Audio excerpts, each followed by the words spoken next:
everybody is inside of Phandalin right now. The last session was predominantly discourse with King Roll in the Neverwinter Wood, as well as travel time kind of between the different Cragmaws, retrieving the crates from the Lion Shield Coster from outside of Cragmaw Castle, speaking with the goblins inside of the Cragmaw Hide, and then eventually making your way back to Phandalin, seeing a lot more activity from the Redbrands inside of Phandalin, and then eventually recognizing that it would appear Darren Ettermath has been run out of town. Not necessarily in a bloody fight, but there was some sort of happening at his home, and he seems to be missing, as well as some of his equipment. And then you all kind of snuck through the southwestern end of Phandalin, and with the Lion Shield Coster in sight, you have just at the last brink noticed some Redbrands kind of turning the corner from the kind of south of where you are at. I don't believe you all ever went there, but it would be where you've been told the Phandalin Miners Exchange is to the south, and they've kind of rounded that corner and are basically facing vaguely towards the road that Justin was kind of looking to cross to make his way into the Lion Shield Coster, and you guys kind of stopped right before that combat. So I don't know if anybody actually spoke kind of just like in messages between each other, but you can basically take a moment here to plan what you would like to do as these Redbrands are walking towards you all. Can you put the map back up, Mara? Awesome, thank you. I thought we should find one of these houses and lure them in and stack the bodies up. Like down there. Yeah, I remember we Yeah, I were was kind talking. of thinking. Yeah, I was remember like Sorry, go ahead. yeah, my bad. I was thinking that we were talking about we're in a good place to fight them just outright right now. I think because we got a lot of good cover from this. You all are looking at the map, but like this mountain right here. Let me see the little hill right there to our left. Like all these uh, buildings and stuff. If we do need to fight them, we can fight them here. Yeah, we were basically as much isolated as we were gonna get in this town. Position we're in right now.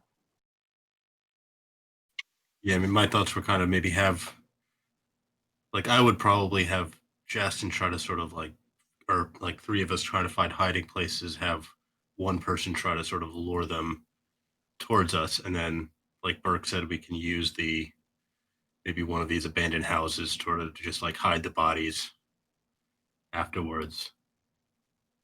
We kind of just pick off these patrols sort of one by one if we can to try to get the numbers down. Yeah, I like one patrol at a time. You okay with that, Ty? Yeah, I'm fine with that. Wait, hold on. I'm being the lure. I'm being the bait. No, Is you that what you we're okay saying? with you okay with it being like 4-on-2, 4-on-3 instead of 4-on-12? Yeah. Oh yeah. That's of course. Why would I? Shut up. No, it's just a stealthier approach, perhaps, or smaller bites. Yeah, it's it makes sense. Not like back in Lord's Alliance where we got like droves of guys and stuff like that. Yeah, if we had a platoon, we'd be done already. Mm. But yeah, that's a good plan. I like this. But wait, hold on. Who's bait? You bait? I'm pointing at Justin. I mean, I can be, but I'm probably best utilized from the. I can get a jump on them. Know how to stick them where it hurts. Mm. Okay. Who can run fastest? I got the feeling I could probably run 30 feet in 6 seconds. Yeah, I could probably do that too. I'll be a little noisier than you. Yeah. I can probably cover the most ground since I can dash twice essentially.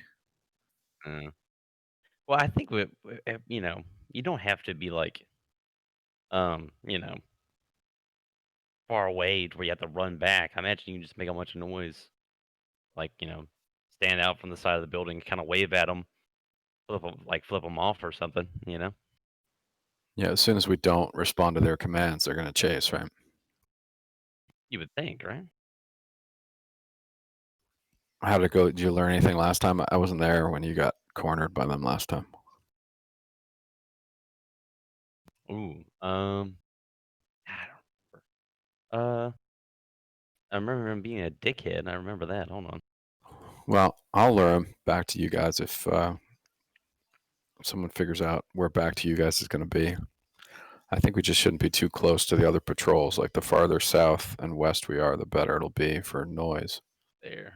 Yeah, maybe like back towards those sort of those like little stand of trees just to the southwest of us. Yeah, right there. I don't know if you can see what I'm. Yeah, that's kind of what I was thinking. So we'll lure them from like here, or from that part of the road. Well, aren't they going into that road between the Lion Shield cluster and the house? Basically, you see where the arrow's pointing, or am I the only one seeing the arrows? Yeah, they're walking No, that you're totally road. I was just thinking we Yeah, can yeah. So organize and then wait for them to pass by again. I mean, they're going to keep patrolling all night, right?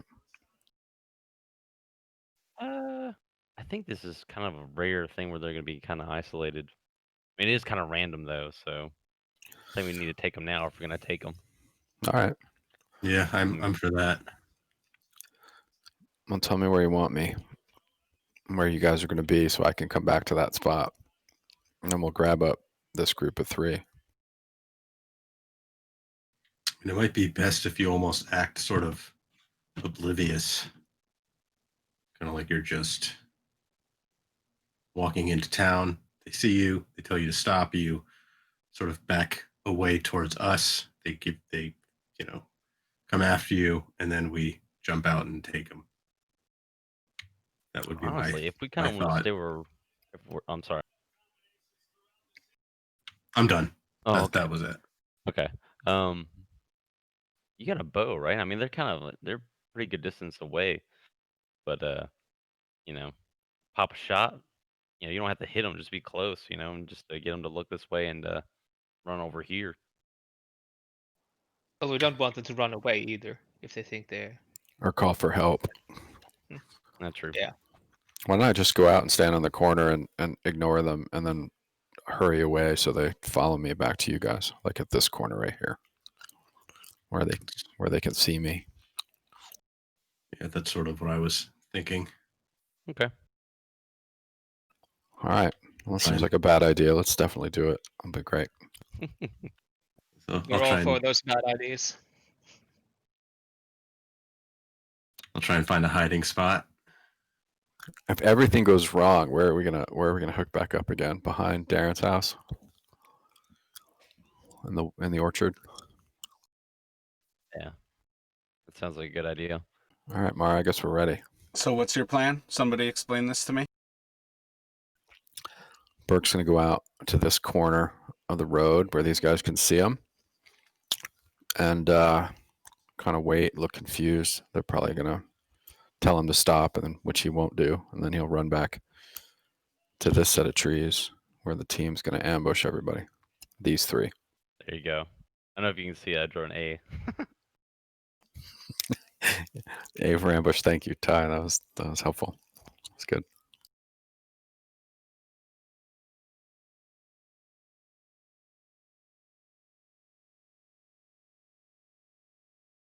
It seems a nuanced and fully formed plan, right?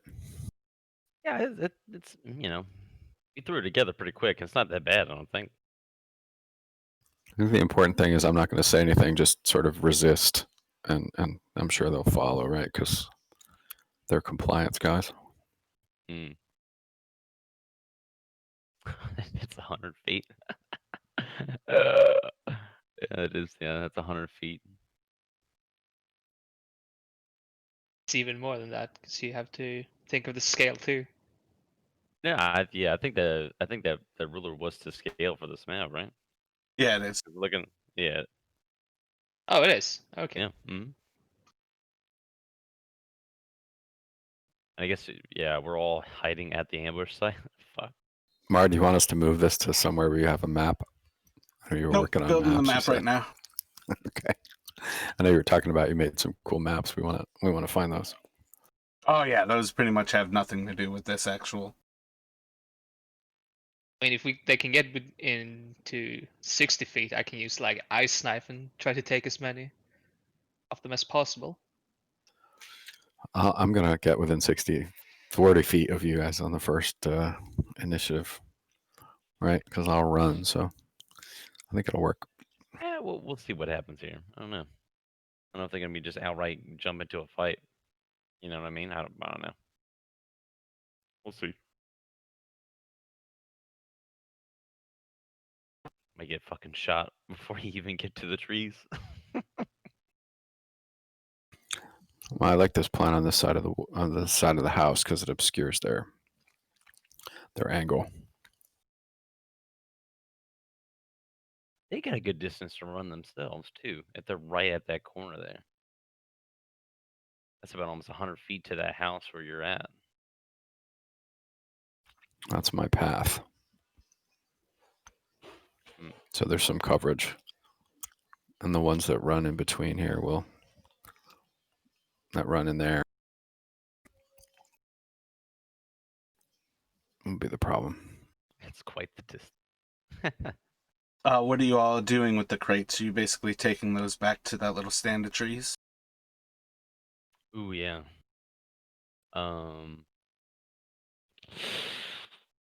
Yeah, I think so. I'm not gonna run with one. Yeah. I think we would have dropped it. I get you're talking about at the ambush site. Yeah, I think of this house over here, this like foundation as our home base. You know what? We should have used the crates as bait. I mean, like, oh, we got some shit here for you guys. Well, we probably could still do that and just leave them out in plain sight. They are probably halfway up the street as Burke kind of steps out and just starts to stand on that corner. Yeah. And you just stop at the corner. I'll stop in the corner and look around. As you start to look around, you hear a yell from that southern end. You there! What are you doing? I'm just gonna wave at them like I'm kind of vaguely drunk, confused. Roll a performance check for me. Get on your way home before you get into trouble. They're That might probably have been a about little too 50 good. feet away at this point. That might have been a little bit too good. I'm gonna aim my crossbow at them. Just sort of change their response. Wait I'm for a going to need reaction. you to roll initiative. And then I'm gonna run. Oh, wait, we're all rolling initiative? Everybody can roll, but right now it's just Burke. It's just when is my chance to run away? I mean, let's be honest, there's no hiding anything if you're going to roll a crossbow out this early on. They're not going to take kindly to it. And we can't see any of this, right? We're No. pretty good distance away, yeah. You guys are 100 feet away. You have no idea what's going on. It's just my job to bring them to you, right? I think they'll follow me if I get a chance to run away if I live long enough. You can always hope they don't have any crossbows on them. I'm just counting on their line of sight being obstructed by this house. It'll be all right. It'll be okay. Might be. It's good that you guys are ready, even if Burke's not. Alrighty. So I think we established it is essentially just before a full moon. Elliot the 13th, yeah, so it's a waxing moon, almost full at this point. It's pretty much looks like a full moon. So while you are in dim light, they very quickly recognize the hostile intent of what seems to be Burke raising a weapon to to aim down on them. A drunk man with the crossbow. And what is it? On Thursday night? Oh fuck. Sorry. He's a little confused. I kind of figured I'd fail that performance check, but I guess that was believable. Yeah, I rolled an 18 too for their impression of it. So it was damn near going to fail on your end, and then you crushed it. Let's see. So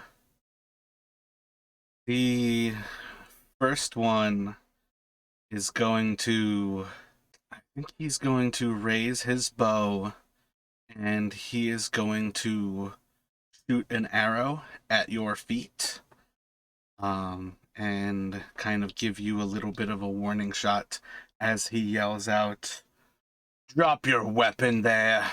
And as he takes a shot, he kind of has the arrow kind of fly just slightly past you, as he kind of like aims a little bit off, and it flies past. But that's kind of the first of the warning shots that you get from this guy.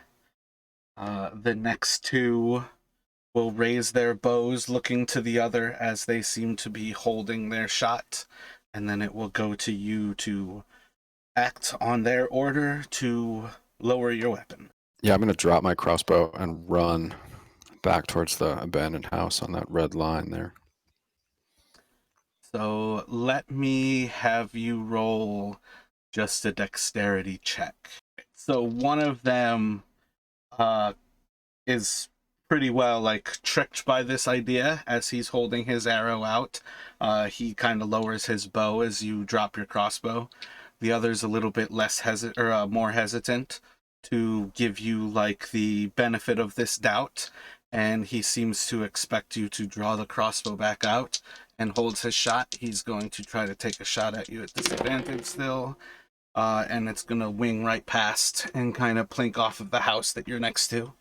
But it will go to you to then, I assume you are running and dashing away from the building. Yeah, dashing. So I think I can make 60 feet back of the 100 feet to the crew along this red line. I don't really know where they are exactly, but I think that I'm obstructed by the building from Yeah, they're being in their essentially line of like sight. 50 feet south of you at that point when you run away. So they're right in that, right in that curve of the road. Cool. So that's me running back to the boys at the A. I think I dropped my crossbow on the ground. Is that what you thought, Mara? Yeah, your crossbow's gone now. Okay, great. Well, I'll get it later, maybe. I got their attention, guys.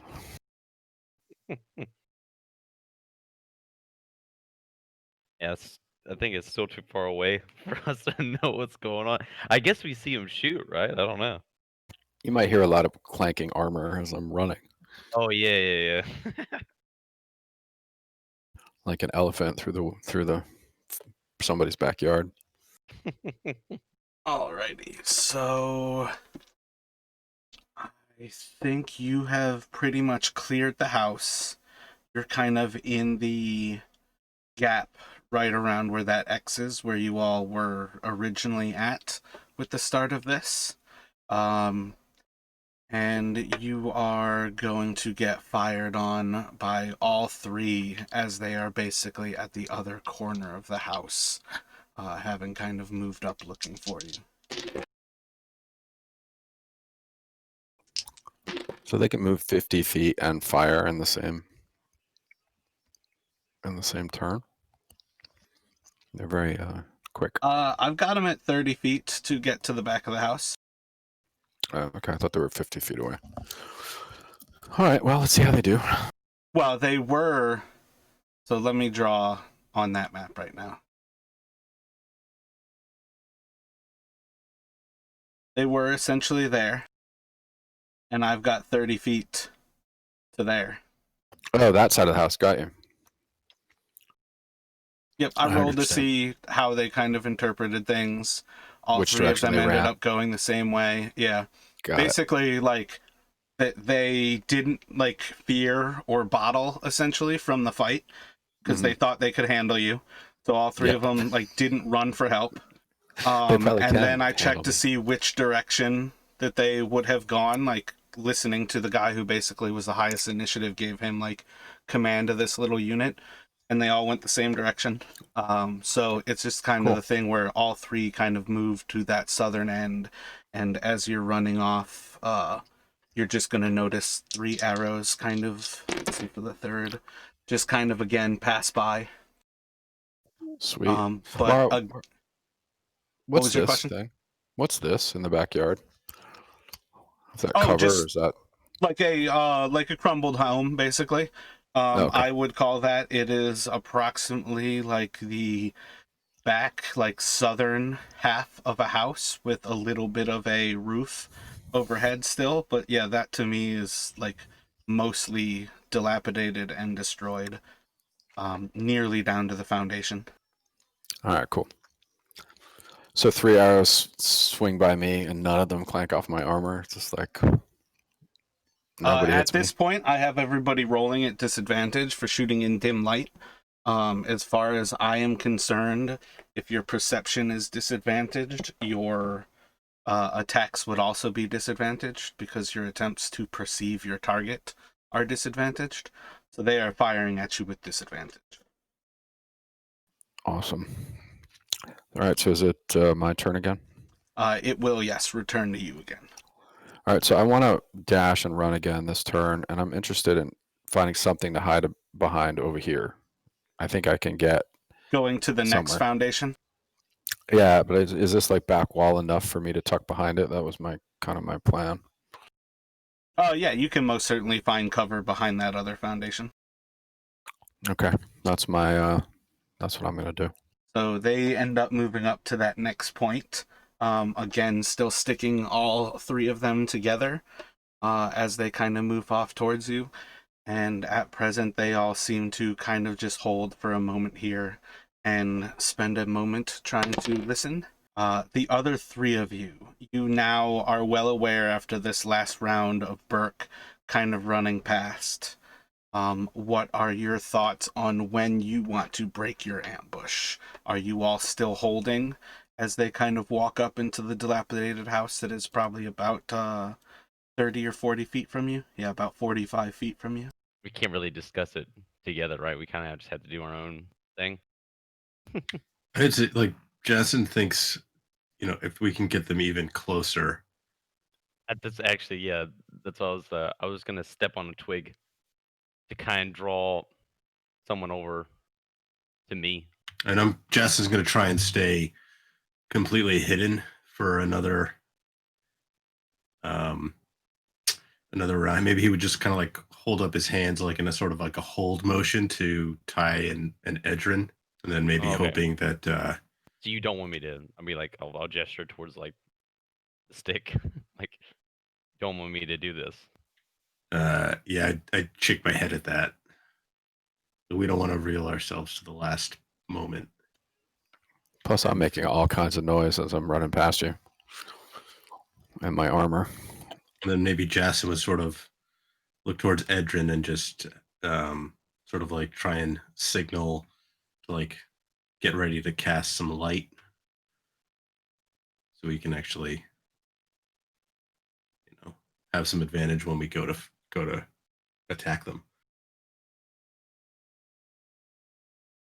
And then with that, what would you be thinking on this round for you?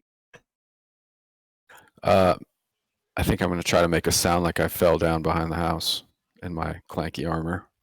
Try to draw them over there.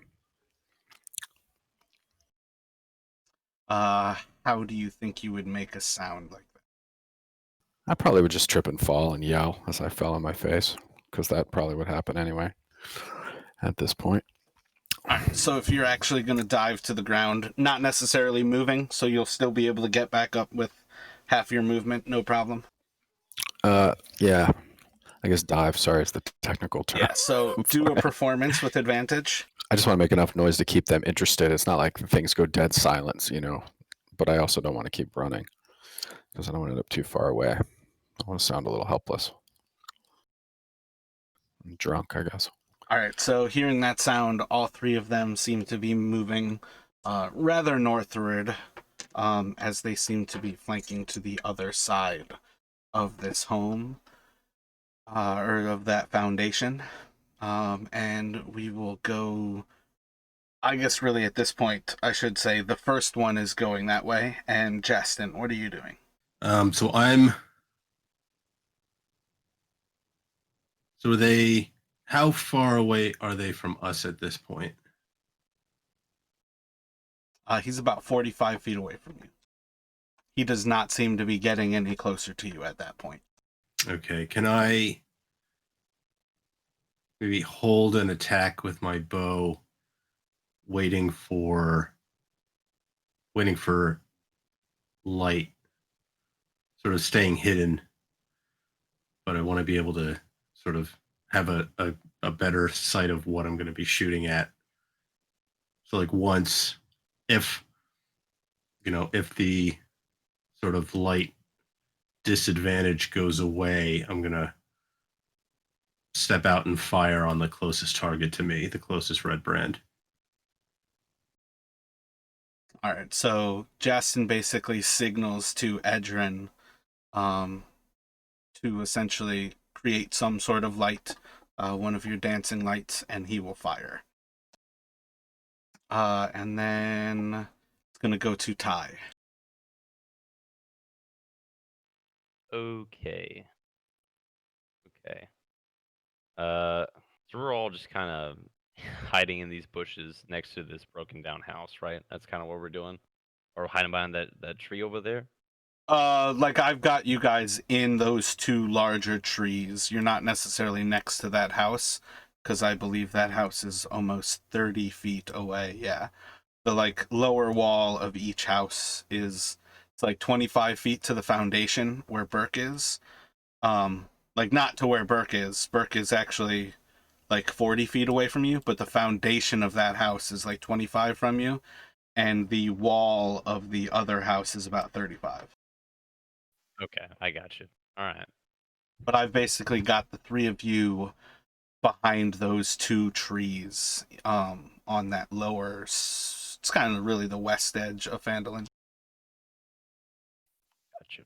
Okay. Can I just want to a note for my ready action, like the closest target that's not behind cover. Can I just amend that? If any of them are under, behind cover as they're moving At forward. that point, it would more or less be that you are targeted on that one who has already moved into the open there. More Got it. particularly, your readied action is waiting for light. Okay. Okay. Okay. And that again is more like a readied action is a single trigger releases it. So you can describe it in different ways, but essentially the way you described it to me was far more realistic, that you are waiting for Edrin to take the initiative to create light that makes it easier for you to fire. Otherwise, you're going to take it from everybody else, like now's not quite yet the time. So after watching him do that signal, I'm just going to draw my great sword and then kind of just wait until whoever the how do I describe this? Until an enemy gets in range, I'm gonna swing on them. Is that good? Or is it like that not specific enough? An enemy getting in range would be somebody like walking into you almost. Right. Yeah, that's fine. Hold on. Yeah, I'm just gonna hold this turn, and then that'll be my hold action there. So yeah, there's not much I can do at this point.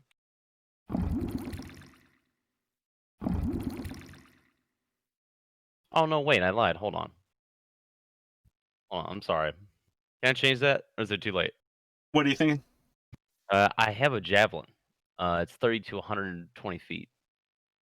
So, oh wait, no, 100. I think it's past 30. It's at disadvantage, or Yeah, essentially like 31 feet and 120 feet are at disadvantage. okay. So yeah, I'm just gonna wait. There, it'll be a disadvantage, but fuck it, that's the one thing I got.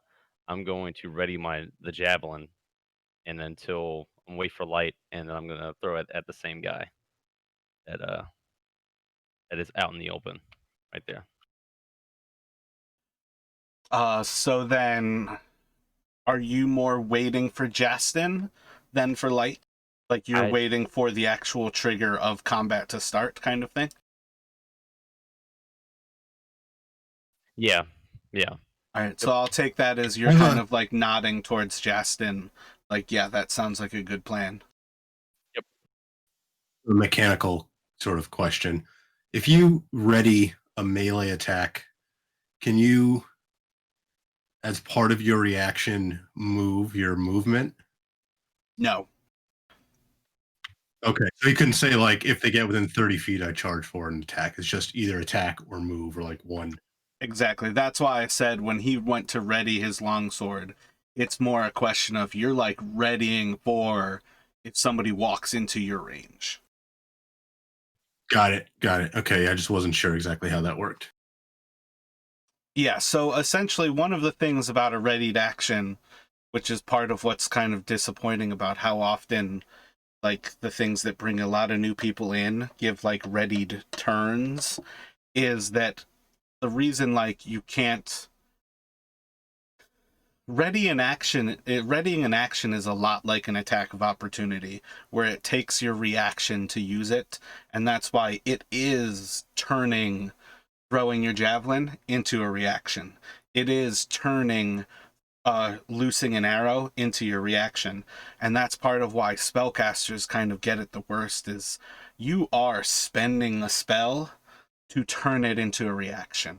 And that's part of why like the triggers become so important in how you intend to choose to release it, because normally like an attack of opportunity has the trigger of somebody steps out of combat and it gives you the reaction to swing your weapon. But with that, you all will see the second of these three Redbrands kind of close up that same distance towards the one already in the center of that little area, and it will go to Edrin. I'm gonna throw up some dancing lights to illuminate the area, basically. So you can cast dancing lights 120 feet away from you, and each of them has to be within 30 feet of the last. So where would you like to put your three dancing lights? Or, my bad, 4. I'm thinking I should illuminate the Redbrands, basically. So I can basically throw the dancing lights at, have them like appear above them, basically, or something. I guess above their heads, or maybe something like that. Kind of misread this spell as I described it there. Dancing lights actually only creates dim light anyways. So it's not actually going to take away this idea of you guys are attacking inside of like giving you a normal shot versus them being at disadvantage. So again, like kind of how I interpret you guys strategizing is this is like strategy you would talk kind of sitting around campfires. So we can kind of rewind a little bit on that idea that perhaps it is kind of on Edrin to start the combat when you all are ready, instead of necessarily having the trigger be light, but that won't actually be enough light to change anything really. Until torches are lit, these attacks will all be at disadvantage, is my point. So it'd be just as good doing Edrin's first plan, like if you cast a spell instead of casting light. Yeah. But Even you if it's also I'm sorry. you also don't currently have all three of them right next to each other. But of course he can hold a spell with that assumption that all three are going to close in their ranks again. But like lighting them up doesn't do anything. Is it? Oh, because it's dim light. Yeah, They're because you not lit up guys, enough. Okay. yeah, you guys aren't in a dungeon where it's darkness. Dim light gives you the ability to see and actually do stuff.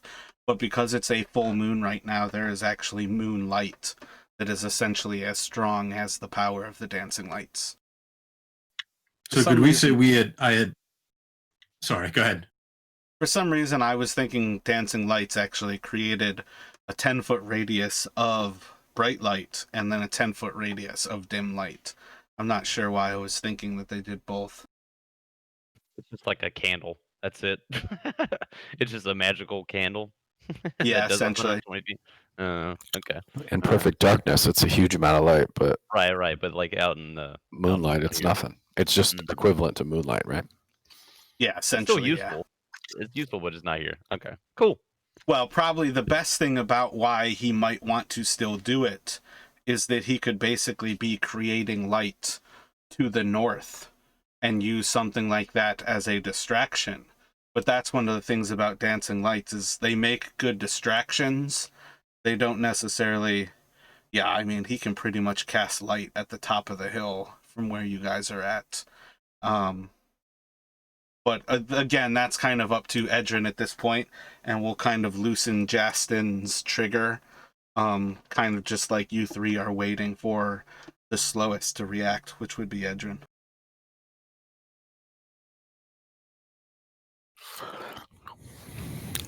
I think I'm still hoping to lure them. So there's two of them that are trying to go around the house to find me. Is that I right? think they all are. I think they're all trying to flank you. Well, yeah, like Also, at present, you've got two of them on that east side of the house. Okay. All right. I'm actually gonna try to do dancing lights anyways, but I can combine the 4 lights to a humanoid form of medium size basically. Yep. So I'm gonna try to do that, but Where would you like to place that humanoid form? here, like where I scribbled a bit, if you can see that. All right, so just like the north side of that same foundation. Basically, just given that there's something there. As that form kind of shows up, those two release arrows at it. One of them kind of plinks off of the stonework, and the other seems to go directly through the head of that form. And then it will go to the next move up, and he is going to take a shot at it as well. Actually, I should say then, are Ty and Justin, with him casting lights, I would take that as you two are prepared to use your reactions, so you two can take those attacks. It'll go Justin at the leader, and then Ty at the same. And this would just be a straight roll then, I guess? No, still disadvantaged. Disadvantage, okay. I wasn't sure if, like, because we had gotten, if we had, like, surprising them, that would cancel out the light disadvantage, but... What the problem with taking a surprise round once combat is initiated is that these guys are ready for combat. They are not expecting where you are attacking from. So you'll never get surprised, but you'll also pretty much never get them attacking you, as you are, like, semantically surprising them in a form, but you will not get the surprised function. Okay, that makes sense. And that's one of the reasons why, like, it's absolutely hilarious when people pick the assassin as a form of rogue, because surprise is such a fucking hard state to get, because it almost always requires your entire party say, we are waiting for the rogue to start combat. Right. Okay. Okay. Oh, I'm sorry. I was kind of waiting for him to. Oh, yeah, would that Yeah, my 16 hit? Yeah, my bad. I was looking up to confirm, but yeah, 16 hits. That would just be the 4 piercing, I guess, then. I didn't use insightful fighting or anything. And sort of after firing the arrow, I was thinking since they sort of are not looking in our direction, if I can try and hide again after firing the arrow as my bonus action. You certainly feel successful at rehiding. All right. Ty, I think you're up now. Oh, I thought he already rolled it. My bad. I Why didn't did I roll it. think that? I'm gonna fucking miss anyway. Yeah, 10 ends up missing. And then you all would see the next of them move up and release an arrow towards the dancing lights.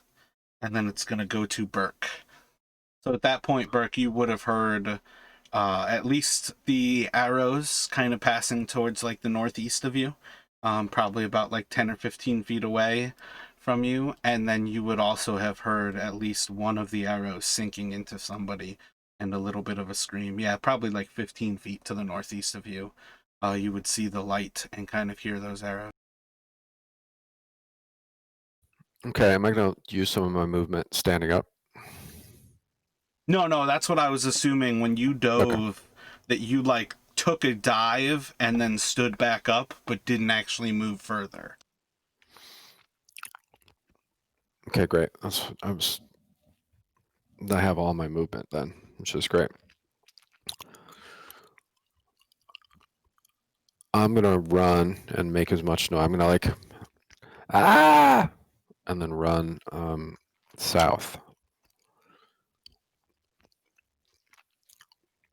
Towards the ambush. Yeah, behind God. the ambush. So it's another 3 to the first part of those trees around them, and it's probably about 40 or so feet to get to them. Are you looking to just get towards the trees, or are you going to dash to make it into the group? I want to get a little bit past the group because I don't want them to think my destination is where the group is. And I want to make a bunch of noise if they're still, just to add to the confusion. So I think I'll do a dash, my full amount, and be right behind the group. I should measure that, I guess. I'll run to the back end of those 2 trees. I don't know if I'm going to draw any fire, but that'd be my goal. That is vaguely the situation that we are currently in here. Well, that's more clear. Thanks for that, Matt. Okay, so you link back up with us, Burke, or I kind of ran past you, trying to, I don't know, make them think that you're not quite where I mean, they can hear me, right? They don't know exactly where you are, so I don't want to run right to where you were. right. Okay. From his hiding spot, if like Jason's seeing Burke run past, can he try and like make a sign for like light? I think he used all of his stuff for the dash, so I don't think he can do anything. Yeah, I can't move again this turn, but something I can touch needs to get lit up. Understood. Yeah, it'd be more for next sort of, because under the assumption that Burke's not going to keep continuing to flee, if he can bring them, close enough now, we can sort of close on them, and then if we can have, sort of reveal it so that we are no longer at disadvantage is the idea, I guess. True. I guess I should just run them right into the tree where you were. Sorry about that. Next time. I was trying to get behind something that would stop arrows. Understandable. I mean, you're the only one getting shot at right now, so. With my like jingly jangly bells on that I'm wearing. Surprised you haven't gotten shot yet. Even with the disadvantage, there's 3 guys just popping shots. Thanks, Ty.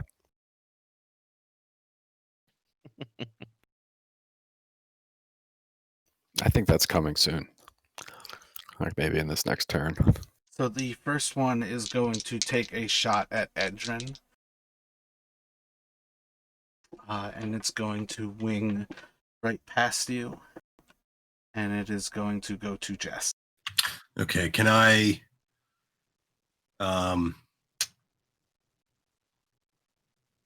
sort of same thing, ready in action.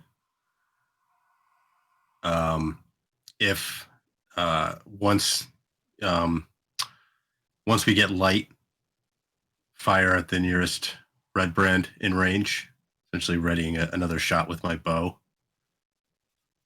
And then it would go to Ty. And then I don't know if I have to, but just in case, I would take the hide bonus action again. Not sure if I would have to if I'm not actually moving this round, but I'm gonna prepare to throw one of my hand axes as soon as one of those Redbrands gets in range. Like within 20 feet? Or within 60 foot? Yeah, it's 20 feet. So it's not. So I'm not throwing at disadvantage. Oh no, wait. It would still be a disadvantage because we're in the fucking dark. So I don't think it really matters, right? I'll still wait till 20 feet. Does anybody know which one's the one that you put an arrow into, Justin? It is the most northerly one of them. So wait, give me one more. What are you holding your action for, Ty? Okay. I'm going to draw hand axe. Wait till they get into uh, wait till they get like 20 feet, past 20 feet distance from me. Wait. Yeah, up to 20 is what I was going to do. Roll a wisdom check for me. Hi. Another will walk to the southeast as he kind of tracks along Burke's path, and he is going to release his arrow at Burke, and it is going to sink into the dirt about 10 feet in front of Burke's feet. And then it's going to go to Edrin. Does that count as 5 feet between, or like they are 5 feet of each other? Those two Redbrands are close to each other, or is that like 10 feet? It kind of depends on the actual wording of what you're looking at, but I would say that those two are 10 feet apart, but there is 5 feet between them. Thinking if my If I recall correctly, Ice Knife gives you a 5-foot radius, so it only hits the space beside the character. it's like is it like a cone or something behind them? Or... I'm just gonna fireball. Yeah, I'm gonna fireball the one, the closest one directly north of us, basically. Alright, so you can take a shot at disadvantage. 10 will miss. The next is going to shoot his bow to the south, and he is going to aim at Justin, spotting you out of your hiding spot. 14 to hit. Actually, I think that's a 16 to hit with his +2. 16 would hit. Thank God for a 14 and a 19. Finally, some damage. And it will do, I believe, 5 damage.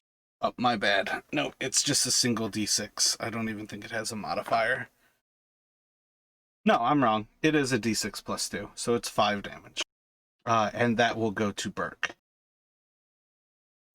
Burke's going to pull out his Warhammer and charge this guy.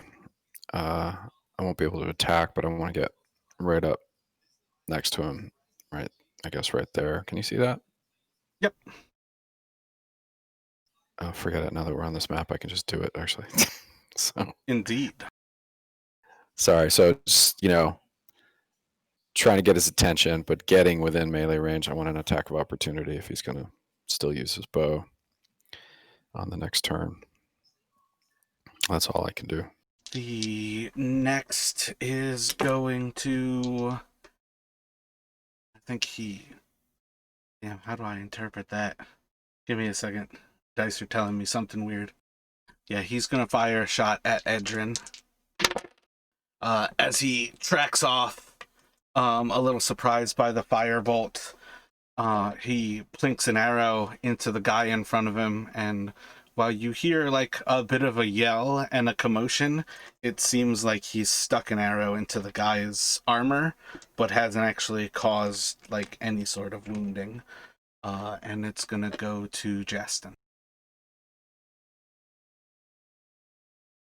Okay, so I'm going to see Burke close in on the the one Redbrand out in the open. Justin's going to turn and aim at him and take a shot. Him not being Burke, right? Yeah, the Redbrand next to Burke, not Burke himself. Give it a I'm chance. just teasing you. Just teasing you. We'll see what happens. An 11 will miss. Justin still owes me one, actually. So And then, can I try and? Is there anywhere to try and move to get cover behind any of these trees from bow attacks? Within It is 30 feet more or of me? less trying to take cover behind tree trunks. Yeah, kind of. That would be his idea after he takes the shot, You feel stealthy. and he's just going to call for light again. And it's going to go to Ty. Okay, I'm gonna move 30 feet up. That's 30 feet right there, and I'm gonna throw a hand axe at the gentleman right next to Burke. All right, so you're still at disadvantage to make the throw, but make your attack. An 8's Okay. going to miss. All right, that's it for me. It's going to be the one next to Burke, is going to kind of fumble as he drops his bow. He is going to draw out his, I believe he's got a short sword. He's going to draw out his short sword and make 2 attacks on Burke. 13 and a 14. 2 misses. And then it's going to go to Edrin. I'm gonna try something funky and shoot an ice knife at, let's see, like they're between them basically. So I hit the ground between them so that the area of effect hits them. Is that possible? So roll a spell attack for me. And roll 2d6. Oh, shit, that's the double ones. The next of the Redbrands is going to begin running away as he starts to flee into the north. And it's going to go to Burke. So he went northwest. He ran away from town. He is indeed running away from town. Okay. He's, Um, like, I think about 85 or 90 feet from you. He's 40 now. So yeah, he'd be almost 100 feet away from you at this point. Jason, I know what you want me to do, but I'm gonna. Am I attacking with disadvantage in moonlight when I'm standing right in front of this guy with my Yep, warhammer? all attacks right now are with disadvantage. Everybody's been rolling with disadvantage. Okay. Then I guess I will cast light and touch this Redbrand's chest. How do you want to let me do that? Roll a spell attack for me. How do I do that? Is it like an acrobatics thing or? Oh, my bad. It's grapple or opposite. something? It's a dexterity saving throw for him. So you want me to roll a dexterity check? He dodges out of your way as you go to touch him. Okay.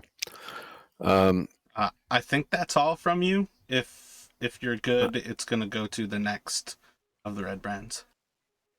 Yeah, because I can't make a bonus action attack if I didn't make an attack in the full action, right? Yep, that's correct. Okay, I was just checking. Great.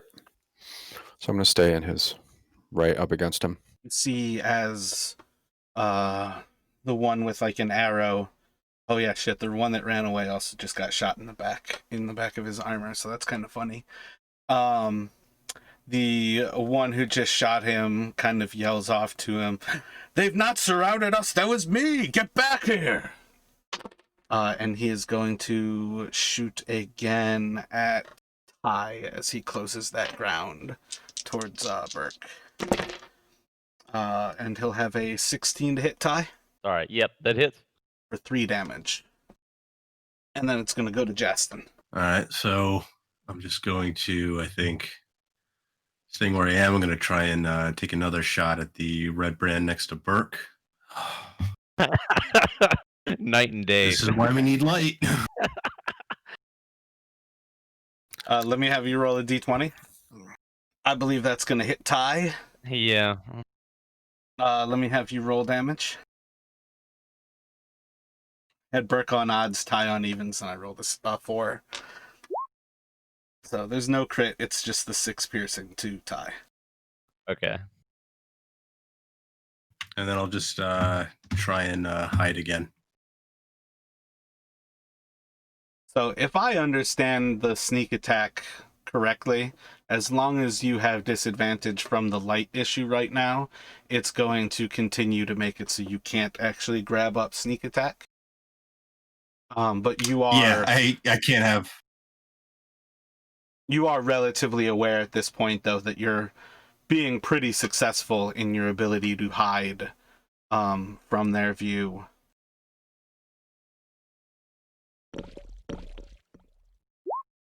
Hmm.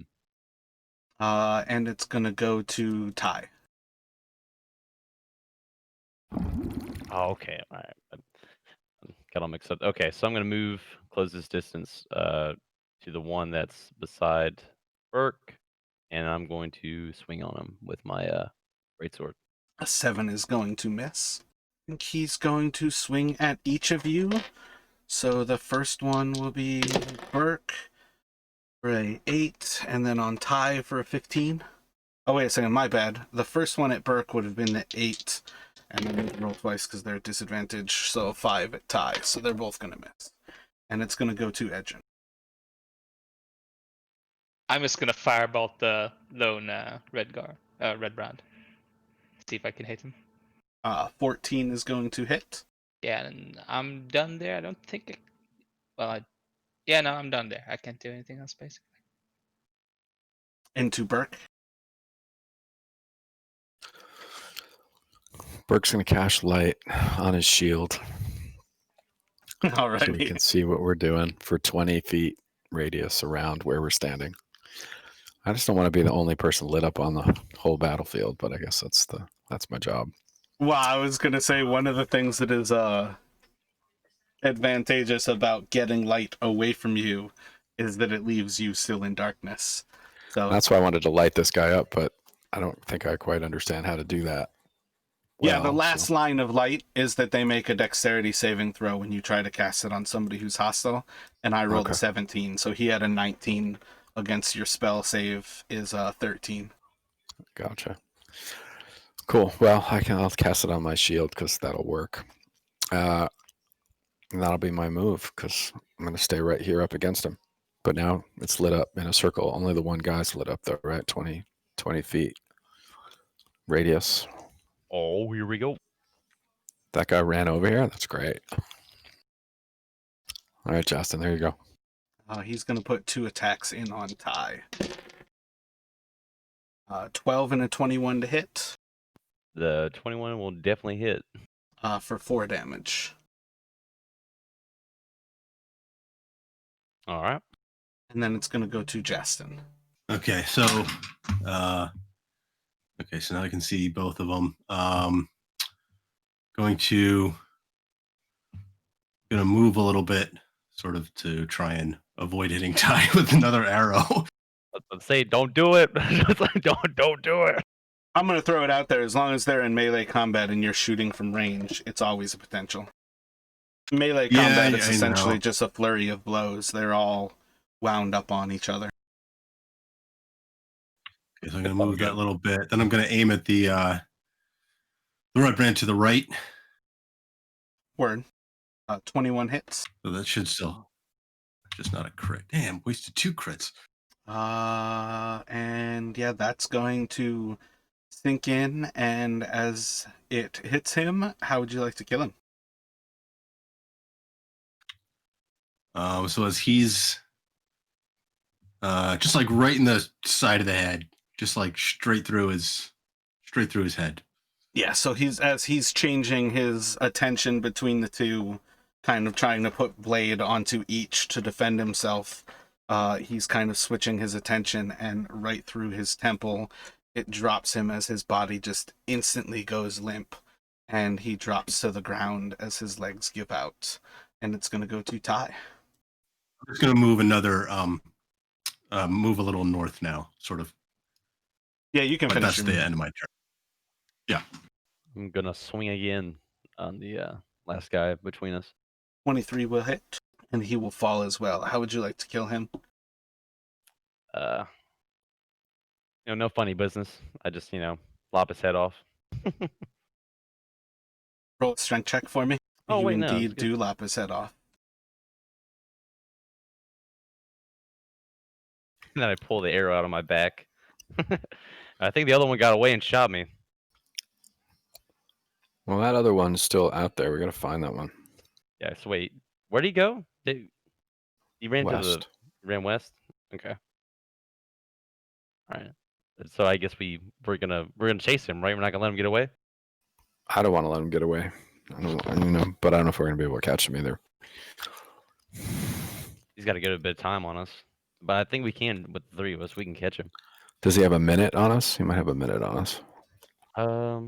I think it was the start of that last turn, so he'd be 120 feet away at that point.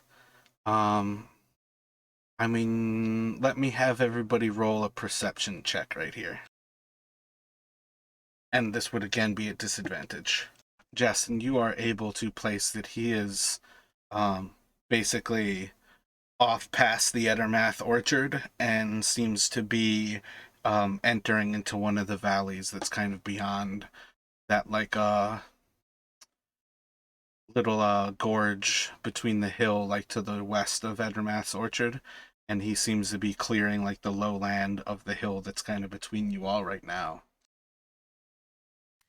Okay, can I get within shortbow, within regular, or within shortbow range? It's going to be disadvantage anyway, either way. So it's. I believe it's 320 on a short bow, so you are currently in range. Yeah, so I'm going to point him out to the others, sort of where I see him running away, and then I'm going to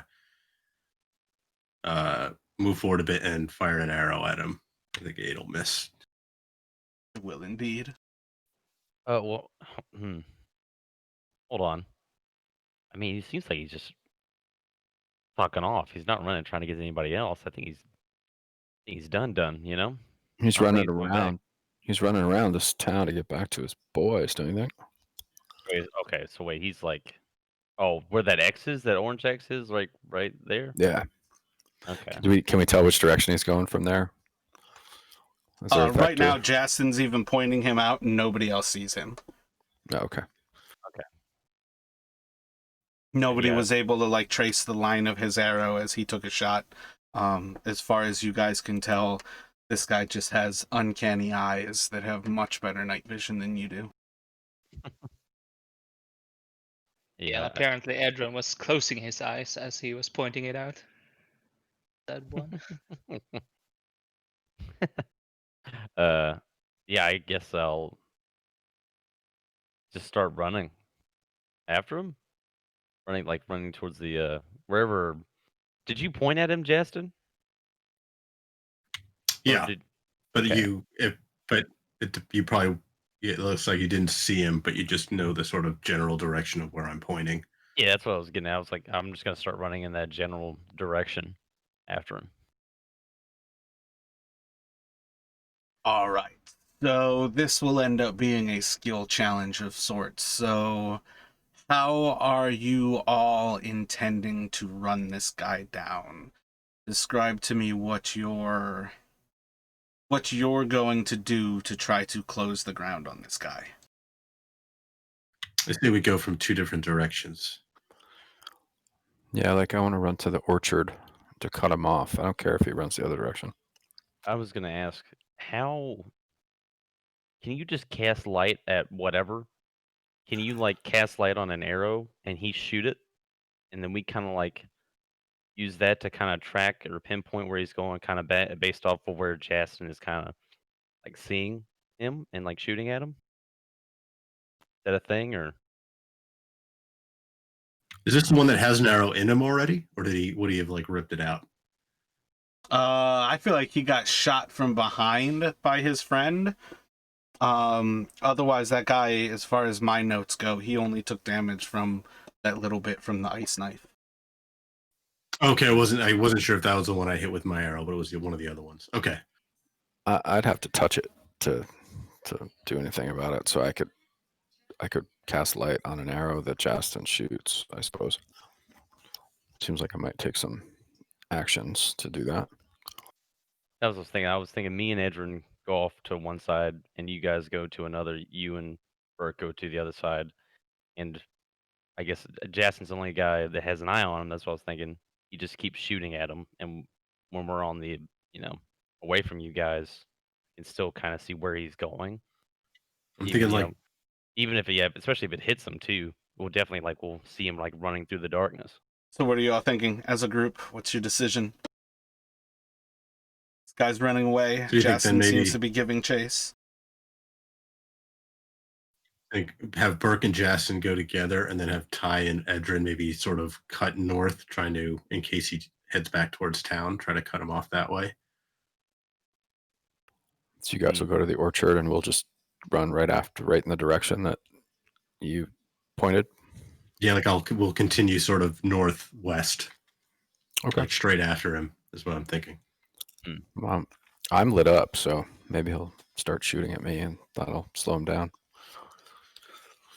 So Edrin and Ty are going to run for the orchard.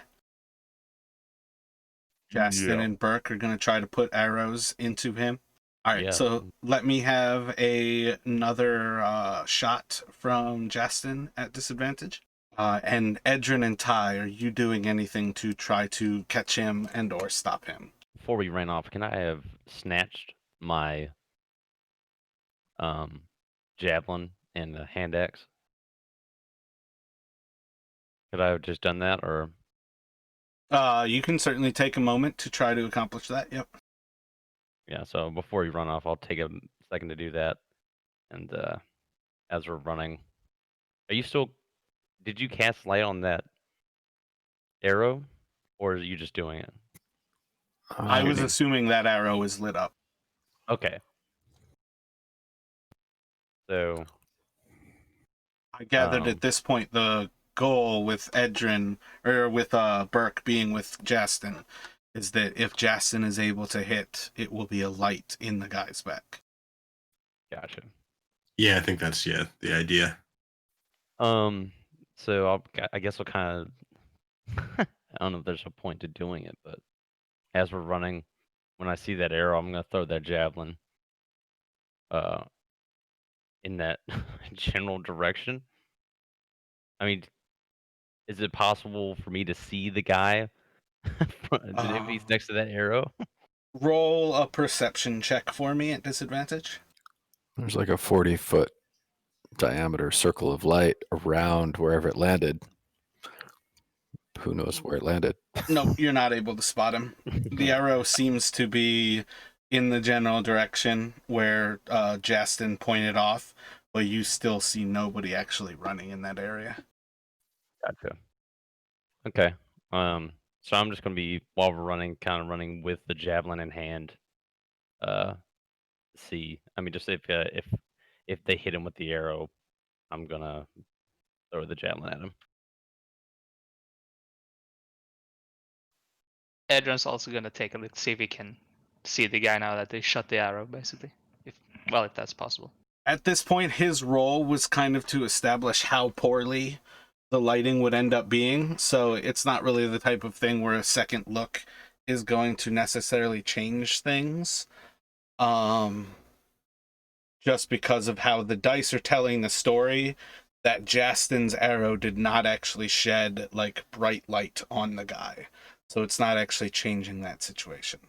So I'm not sure if your role can actually change how the narrative is going at that point.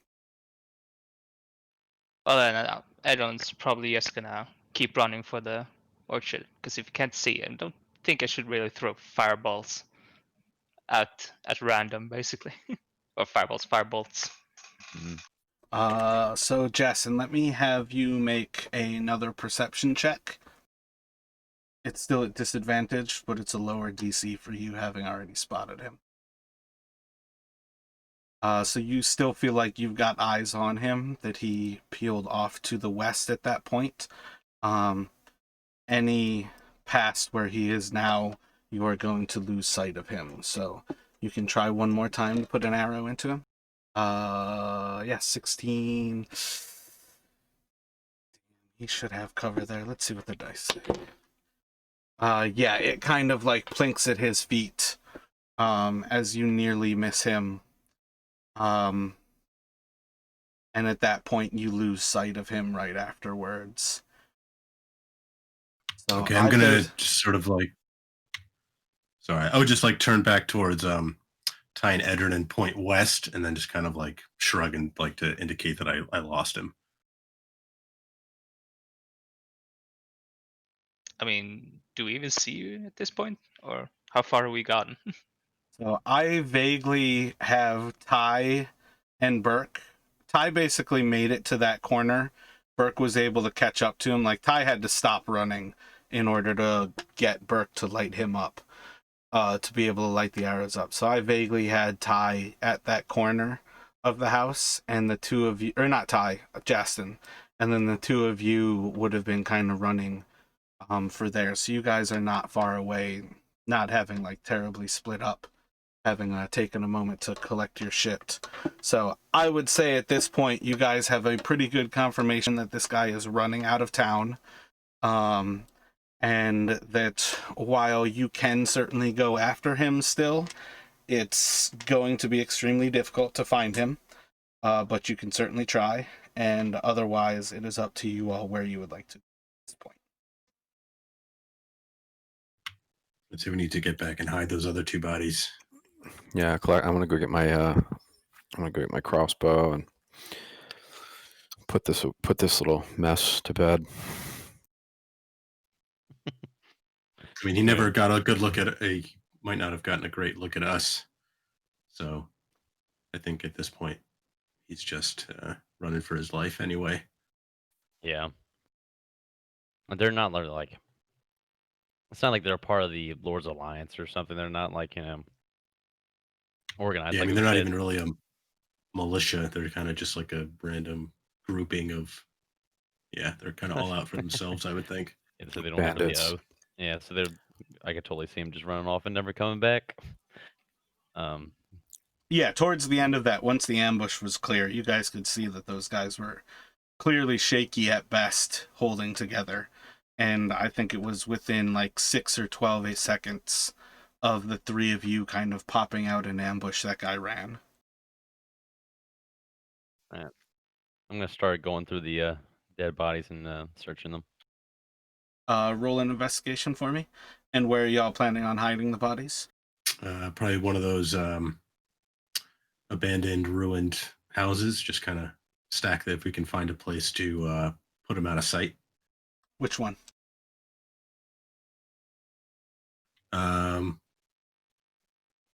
North of the A. Is one of them more sort of intact? Then are they all kind of crumbled ruins? They're all crumbled ruins. The one north of the A is very much just a foundation with some walls remaining. And then the one to the east of the A has a little bit of like roof still remaining, but is otherwise in a pretty similar state. I know it's I think it's like summertime, but is there any sort of like remnants of leaves or like piles of leaves somewhere or anything like You that could we can also gather? drag them into those trees. I mean, they're far enough off the main path that unless the Redbrands come looking, they're probably not going to see them from the road. Yeah, we can do that too. Whatever. We'll just take them west where nobody's gonna find them because this guy knows where to look, right? Yeah, kind of just where a good distance away from where we were fighting. Yeah, so you take them like um there, kind of where I'm flashing there. I'll help you do that. I'm going to just move to recover the arrows from that area, but I'm not going to go after the ones I fired at the fleeing guy. So I just I'll take those 3 as lost. Excellent. Justin. So my bad. Ty, you're able to find 3 gold and 8 silver between the two bodies as you search through them. And then as well, you guys are able to reclaim 2 damaged short swords, as well as their short bows, and 8 more arrows between the two. So you said 3 gold and what, 10 silver? I feel like 8, You said but it 8 doesn't really silver. matter. Gotcha. I was just gonna add it to the party loot list. Yeah, you're good. I just rolled dice, so I just Usually did add the gold and silver to the list. Okay. Sorry. I can stop doing that if you want to do it. No, that's fine. I'm glad you're on it. Does anyone else need arrows? Or should I just take all 8? I don't know who else has bows. They're no good for me. I have a crossbow. Yeah, I don't have use for them. Okay. Okay. Are we gonna keep doing this? Like, and just slowly moving through the night and killing guys, or are we kind of done for the night? Well, do you want to take the opportunity to see if Linian's still at the coster and get the crates over there? Yeah, we should probably let's get rid of let's get rid of these crates first, and then guess keep moving if we want to keep moving. I mean, before we move them up, maybe we can have one. I can try and sneak over there and see if I can see if she's still there, while also keeping an eye out for any more Redbrand patrols. And sort of, I'm going to take. I'm gonna before I move over there, I would just stow my bow, take out my hooded lantern. I'm going to keep the hood down for now, just so I can sort of give myself a little bit of light, and I'm going to have my rapier out as I'm moving over there. Alrighty. Let me. And you're just gonna walk over to Lion Shield Coster solo? I'm just going to kind of like try and stealthily move over. So yeah, let me have you roll a stealth check. Oh wait, my bad. I'm still rolling those. Let me have you roll a D8. So you feel pretty successful as you cross the street and get back into the darkness of the building to the north of the coster, and feel pretty comfortable that you can approach the coster in one of their like back entrances to kind of make your way inside. What would you like to do as you make it across that street? So I'm sort of looking for any signs that Linian might be still inside. Like, do I see any sort of... Roll a perception for me. Let me reference what time I had you all at. I think I've got written down dusk. So that's like 5:30, 6:30-ish probably. That fight would have been just a few minutes, maybe 20 minutes to get rid of the bodies. So yeah, you'd be about like 7-ish at this point. You would see minimal signs of activity inside, but the coster seems relatively shut up at this point. Okay, I'm going to... So there's like a back door that I can get to. And if I can, I'm going to try and like just softly knock at it and call for Linian. Of course, my map is like upside down. Yeah, so there are a few different side doors that you can approach here. There are 2 different doors on the south side, or... Damn, I should have thought about this before I like place it like this. Or... Yeah, I think that's what you've got. You've got a slightly more western back door, and then what's probably the more main of the back doors. I'd probably go for whichever door she had brought us in through the last time we brought the crates. So it's like the... Yeah, so that'd be like the more main of them. So let me... Yeah, I don't think there'd be any issue. So she would knock, you would knock, and she would kind of... It would be a few moments before you actually heard anything in response, but after a little bit you do seem to get a response as You see like a kind of candle like bobbing in until you eventually see she kind of like shows up at the back door, and you hear, "Yes, who's there? What can I do for you?" It's Justin. We're the ones who brought you the crates earlier. We have a few more for you. We've just gotten rid of a Redbrand patrol. Can you let us in? Make sure they don't see you. I'll open, and she'll kind of like point towards the western door. And she'll say, I'll leave the western door here open for you. Be quick and make sure they don't see you before you come in." Got it. Thank you. So Justin's going to then try and sneak back towards where he left the others and sort of gesture for them to come forward. So let me have you roll another D6 for me. So yeah, you're able to get their attention and get them to start to cross the way. I'm going to pick up my crossbow as I cross the street. Please. Hi, let me have you roll a D6. Okay. Doesn't matter. My bad. I rolled a 9. Okay. So I will bring you all over. There's not necessarily a need for this map, but again, I just noticed kind of now that this map's sort of upside down as far as the cardinal directions go. But this is essentially you all getting to the Lion Shield Coster, as the back door seems to be kind of propped open a little bit, and there's a candle basically sitting just inside of the door, so it's more or less lit up enough that you recognize that that is the door she was essentially inviting you all to make your way into. Let me have a perception check from you, Justin. So you see that this is as Feeling good as perceptive time. today. This is as good as time as ever for you guys to make your way. All right, so Justin will probably like wave the Ty and Burke with the crates in, and he'll just kind of keep watch for a few moments as they head in, and then he would follow them in. I'm just gonna start moving my way in with the crates. If something doesn't stop me. Yeah, I And then think you guys had 2 crates at that point, so I think it's Burke and Ty have them. And then I would just close the door behind me as I go in.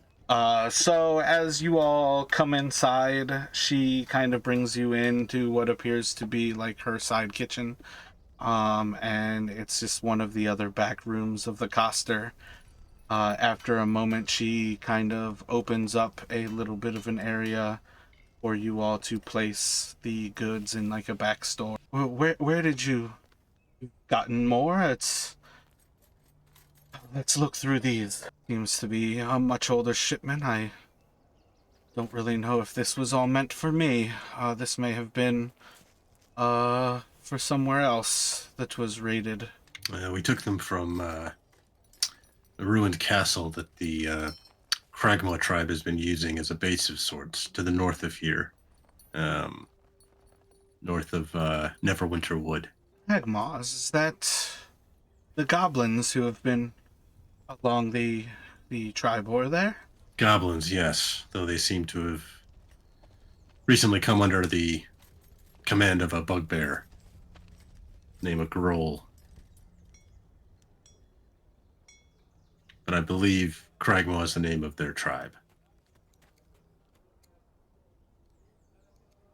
Certainly explains a bit there. Goblins don't normally have any sort of function about themselves that they would be ruled by one who's stronger. Did they see you coming into town? We managed to lure one of the Redbrand. We avoided the being spotted by any Redbrand patrols, and so we wanted to. We were able to lure one of them into the fields to the west of here, and put an end to them. Yeah. I cut one of their heads off. They've been looking for you these last few days, so I don't believe they will cease that. And hopefully the head won't cost anyone else. Uh, well, we hit them pretty good, so I don't think so. No, we don't plan to stop at just a few. That too. Yep. Has anything else happened? We stopped to see Darren, and it seemed he was gone from the orchard. I believe they have a sense of those who have given shelter to you. The things have not been going well for the town. They seem a bit more organized of late. It doesn't bode well. Their success isn't really good for anybody who just wants to live peacefully here. Do you know if anybody's raiding the inn? Did they go to the inn? I believe they've gone pretty much everywhere in town, so I don't think you would find anywhere that hasn't been feeling the pressure of their boot. She counts out 24 coins and hands you all 24 gold for the pieces that you have brought back. I'm very sorry I can't give you more than this. It's certainly good to have some of our items returned to us. I just don't really have more coins on, well, that I can just give at the moment. Um.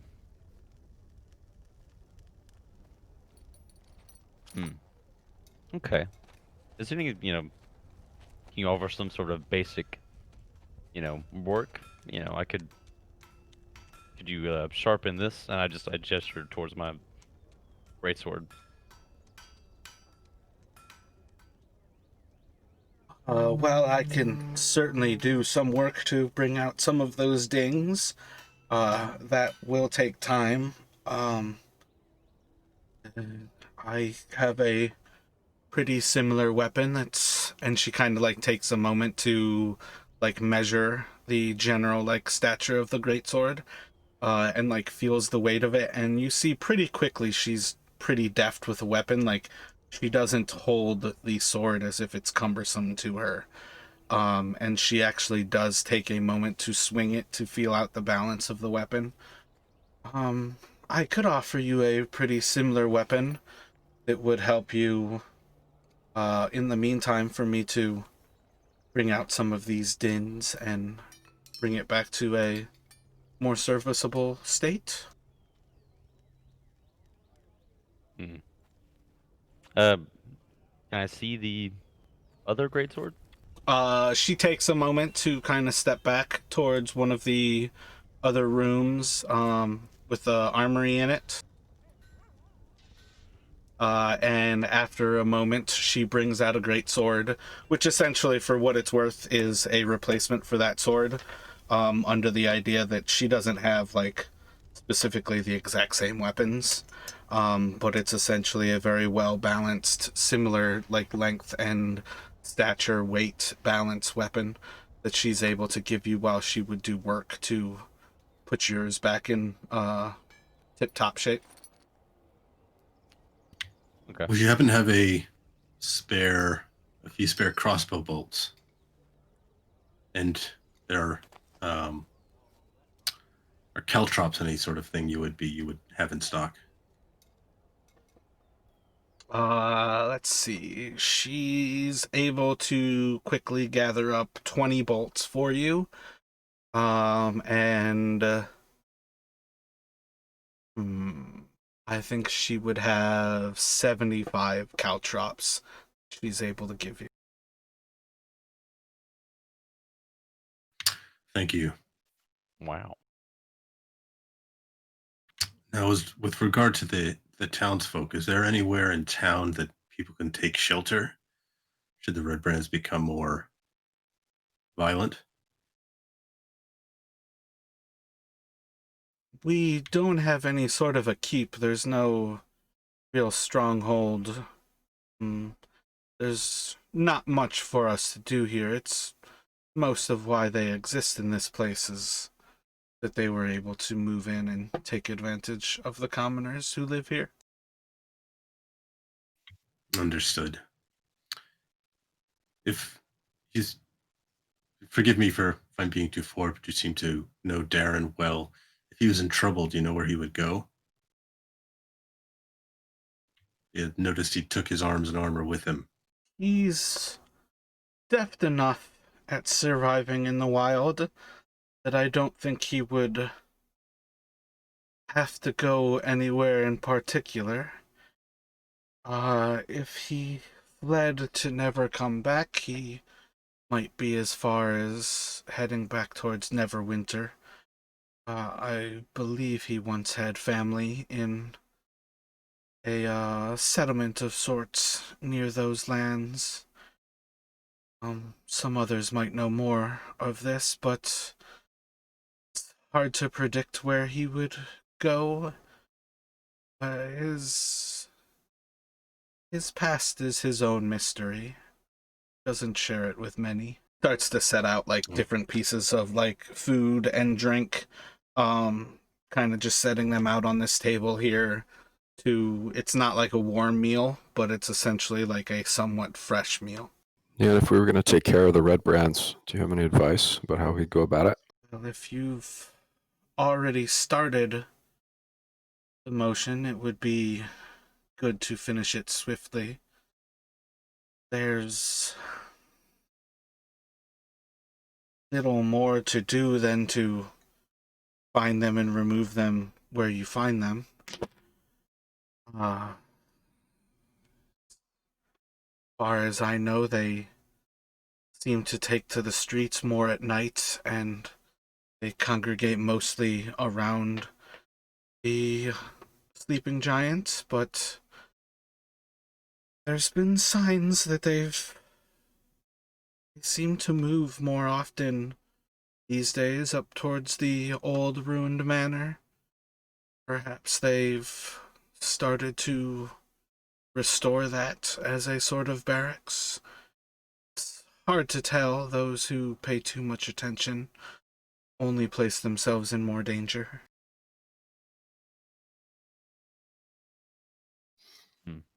So then maybe that's where they sleep, is up in that old ruin mansion. Can you tell us anything more about this mansion? Who did it belong to? An ancient family who's long since been removed from this place. They were once called the Tresandors. Good to know. Can you show us like where is it in relation to the inn where we were? Because I don't think we've seen it yet, have we, guys? It's like all the way to the east, sort of east end of town. Oh, okay. Yeah, so the actual manor is this fully to the east, and again, like is in a kind of return to the first time you all would have entered this town. When you come into Phandalin, it's pretty much all uphill from coming from the north or coming from the south. You're always kind of passing uphill towards that center area of town, and then from there it all goes uphill towards the Tresandor Manor. So it is more or less always going to higher ground as you go further into town, and Tresandor Manor is essentially the peak part of town. So it'll be kind of visible from almost anywhere in town, or is it kind of hidden by the hill that it's atop? It's pretty well in ruins at this point, but there would certainly be signs of it pretty much anywhere that you were looking from in town, except for when, say, you're like standing on the west side of the Stonehill Inn, the actual building of Stonehill Inn would block it. It's not like a steep mountain that you guys are on, but it is essentially you're still in the foothills of the Sword Mountains at this point, but this is closer to a sign of like an actual rocky prominence that the manor itself is built on, where the town itself is built on like a large hill. Got it. Okay. Justin's going to turn to the others, and he'd like to go check on the stone hills, make sure they're okay. Deal with any Redbrands we see along the way. Sure. Maybe he'll like turn to Linian and ask her to as much as she can, maybe try and get the word out to anyone else in town that she has contact with, to just sort of try and lay low that things might get dangerous for the next day or two. She kind of nods understandingly, and then she takes a moment and kind of like steps off for a minute or two, and just like tells you all, just wait here a moment, give me a second, and I'll be right back to let you know when it's safe to leave. And she moves off towards the north, next to the armory. You hear some like clunking in that kind of back room, and then after a moment you hear the back door open, and she steps out for a moment and then kind of comes back in, and she has a absolutely foul smelling bucket in her hand as she says, everything seems all clear. If you all want to step out, now is as good as any. All I right. don't think we should take up any more of your time. Thank you again. Yeah. Be safe. Hey, thanks for the food and Demora's. Thank yeah, you. Yeah, no rush on that the sword. Just I'd really appreciate it if you didn't lose it or try and sell it.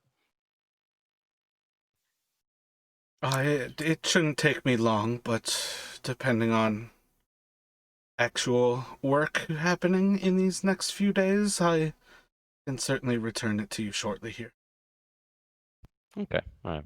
Well, thanks again. Demora's luck be with you. I stepped away for a second. So, are we? Where are we going? What are we doing? Justin wants to go check on the stone hills at the inn. Okay. I agree. He's getting the sense that now that they sort of struck a blow against the Redbrands, it's going to get dicey, and he doesn't want to bring down a lot of trouble on everybody. He's kind of worried about the people who can't really take care of themselves or defend themselves. The soft-hearted rogue. So she basically told you all that exit, like on the, it's still like the southwest side of this building, is like what was clear. When she had stepped out, she stepped out like this exit on like the most southern side. So how would you all like to make your way towards the Stone Hills? We need to scope out where the patrols are if they're on this side of town. Really carefully. So we had seen 2 patrols sort of north of where we are now, right? We took out the one that had been coming down from the south. One had been sort of already past the Coster, headed north, and then I think we had spotted one other one more to the north near like sort of the town entrance, if I remember correctly. Yeah, that's Yeah, right. I mean, again, I want to throw it out there. The patrols are essentially spawned based on your dice rolls. So as much as you can spot stuff, like, you can't actually, like, spot out the patrols. I am not running patrols around this town for you all to spot. It is more you can start to move around, and if shit hits the fan, when you would actually find out about patrols. Ain't no video game, boy. I kind of like this better. I mean, Jess suggest maybe avoiding the town square if we sort of come back down sort of from that X sort of over to the Townmaster's Hall and then cut through from there north to the Stonehill Inn. And if we happen to, come across a patrol coming from the west, we try and take care of it. Yeah. So something like that. if anyone can see what I just Yeah, Yep. Can, yeah. Yep. yeah, Yep. yeah. That's kind of what I was thinking. Yeah, exactly. You also have like that back entrance to the stone hill, so it's like right there. My green, yeah, my my green does not show up very well there, but yeah, that's exactly what it was. It showed up there. Yeah, yeah. That door that leads straight into the room with the key he gave us. Mm-hmm. I think if you click on your actual name down there, you can still switch that color. I just can't switch it for you. Oh yeah. Okay. Hold on. Me. So do you want to go as the group? Are you going to have Justin lead you forward and call you guys back? Mm, I think we should go as the group. Yeah, we do run into a patrol. Might be better to be together. yeah. So you're not fighting by yourself or something. Some I don't want to like rescue. that. I don't want to rescue Justin from being tortured. Mm. I don't want to be Mm. tortured, so Mara, can we hand wave past me picking up my crossbow off the ground, off the road there? Oh yeah, 100%. That already happened. Yeah. Thanks. All right, cool. and I think maybe he'll, as we're leaving the Coster, Justin will suggest to Burke that now he casts light on one of Justin's daggers, and we'll just do the same thing we had been doing, because he can always just hold that in his offhand for light, but he can sheath it so that they can kind of creep in darkness. Copy that. Consider it done. Alrighty. Burke, let me have you roll a d4. That's the magic number. So as you all kind of step out onto the kind of back of the coaster and start to move your way across the way, and you cross over down the road and start to head up towards the town master's hall, you actually hear a voice call from just to the east of you. And where are you all sneaking off to today? Did we recognize the voice? No, there's no reason for you to recognize him. Mm. I'm sorry. We're about What business is it of yours? Where are we going? This town is our business. What business is it of yours to be sneaking about? We're just going to get a drink, right? You want to join us? Perhaps we should. Perhaps we should. Lead the way, little one. Can we see anything? Like who's talking to us? You see a hooded figure who's kind of leaned up against this smaller building. And he's just kind of looking over at you all. wait. Is he Hooded, but short? not red branded. Yeah. Is he wearing You the don't red see too brand? much detail in the present moment. It doesn't seem especially clear to you. Well, let's take him for a drink then. Wait, hold on a second. Who are you? For now, let's trust that I'm the one to be asking the questions. You all were going to grab that drink?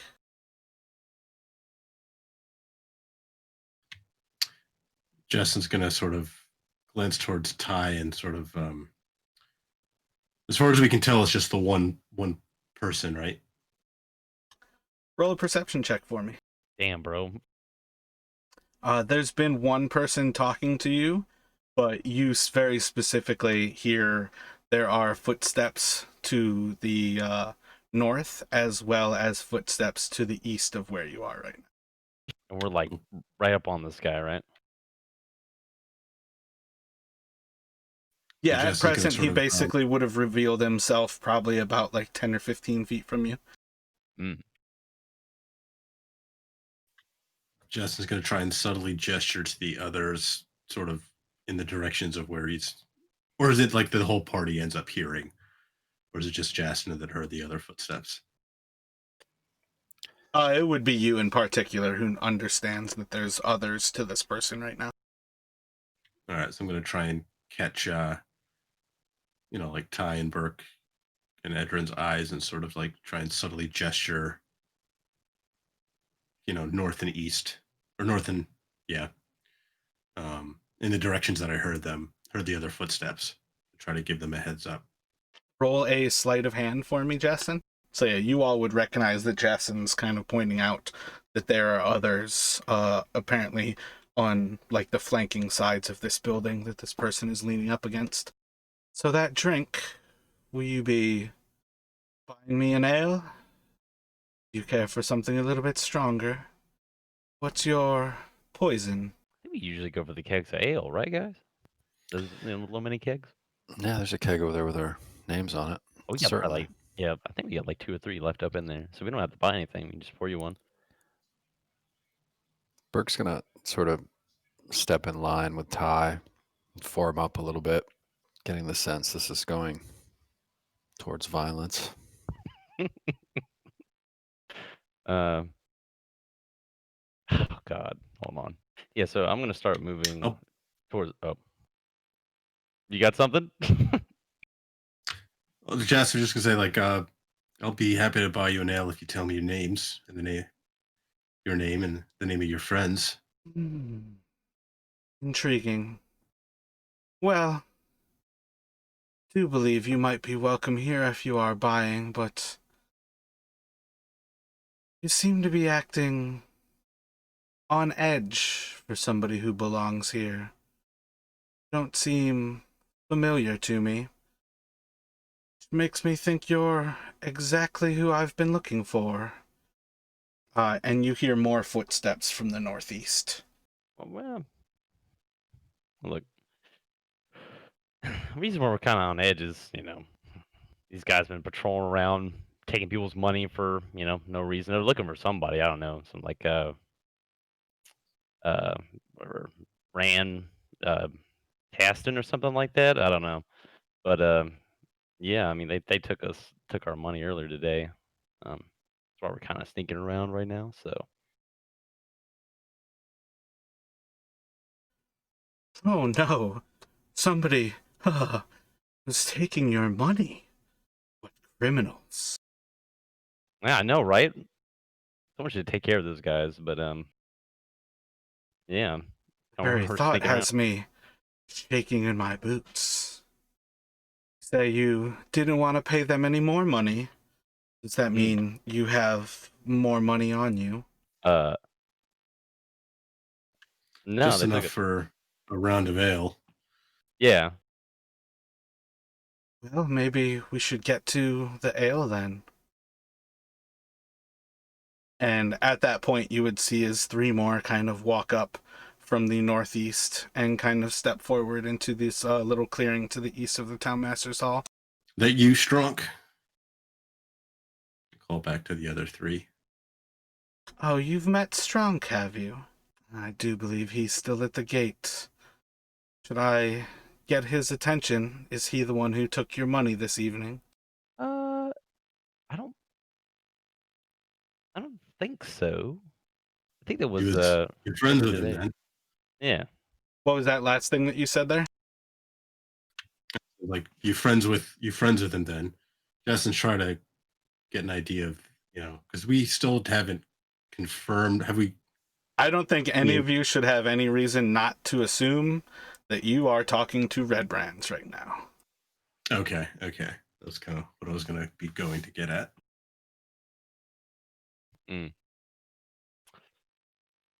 Oh wait, so they have like, well, we're in the dark, so we can't see the red and stuff. But yeah, all right, okay. Yeah, you know that you're at least talking to 4 of them. The 3 that just showed up, and then there's probably at least 2 more, because Justin's told you that 2 more are basically behind this guy, on both sides of the building he's leaned up against. But you guys are basically in the center of them right now. And about that moment, one of the other guys kind of like calls off, "Oh, did you find some fish here, Rastan? They seem to be coming out of the town master's hall. Have you gotten his response? No, nothing from the master. These here seem to be sneaking around up to no good, trying to avoid paying tolls. About Can't them pay what we don't ales. have. No reason to sneak about and hide away if you have nothing to pay.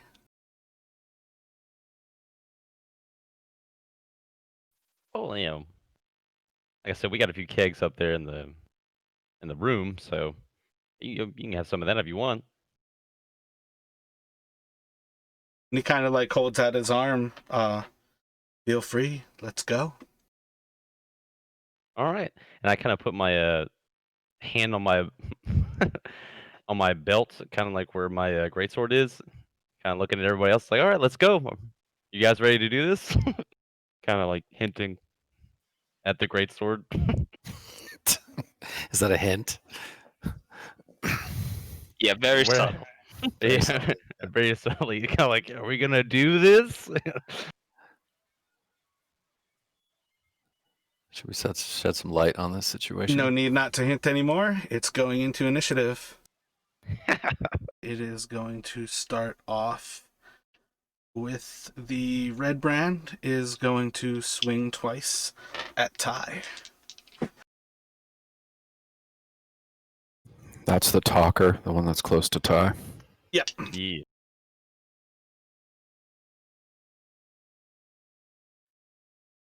Oh, that sucks ass.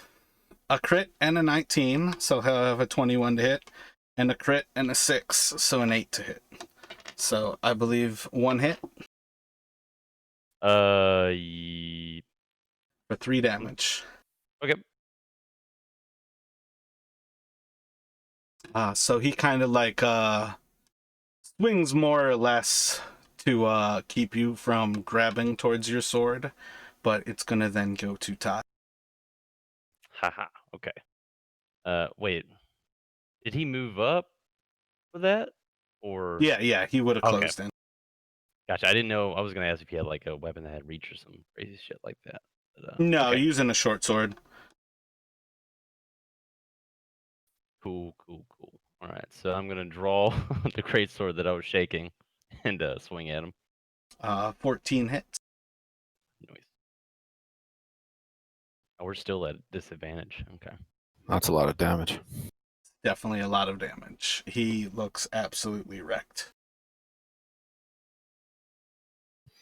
That's why they call it a great sword. After I swing, I'm like, you better give up now. Lan hooked you up.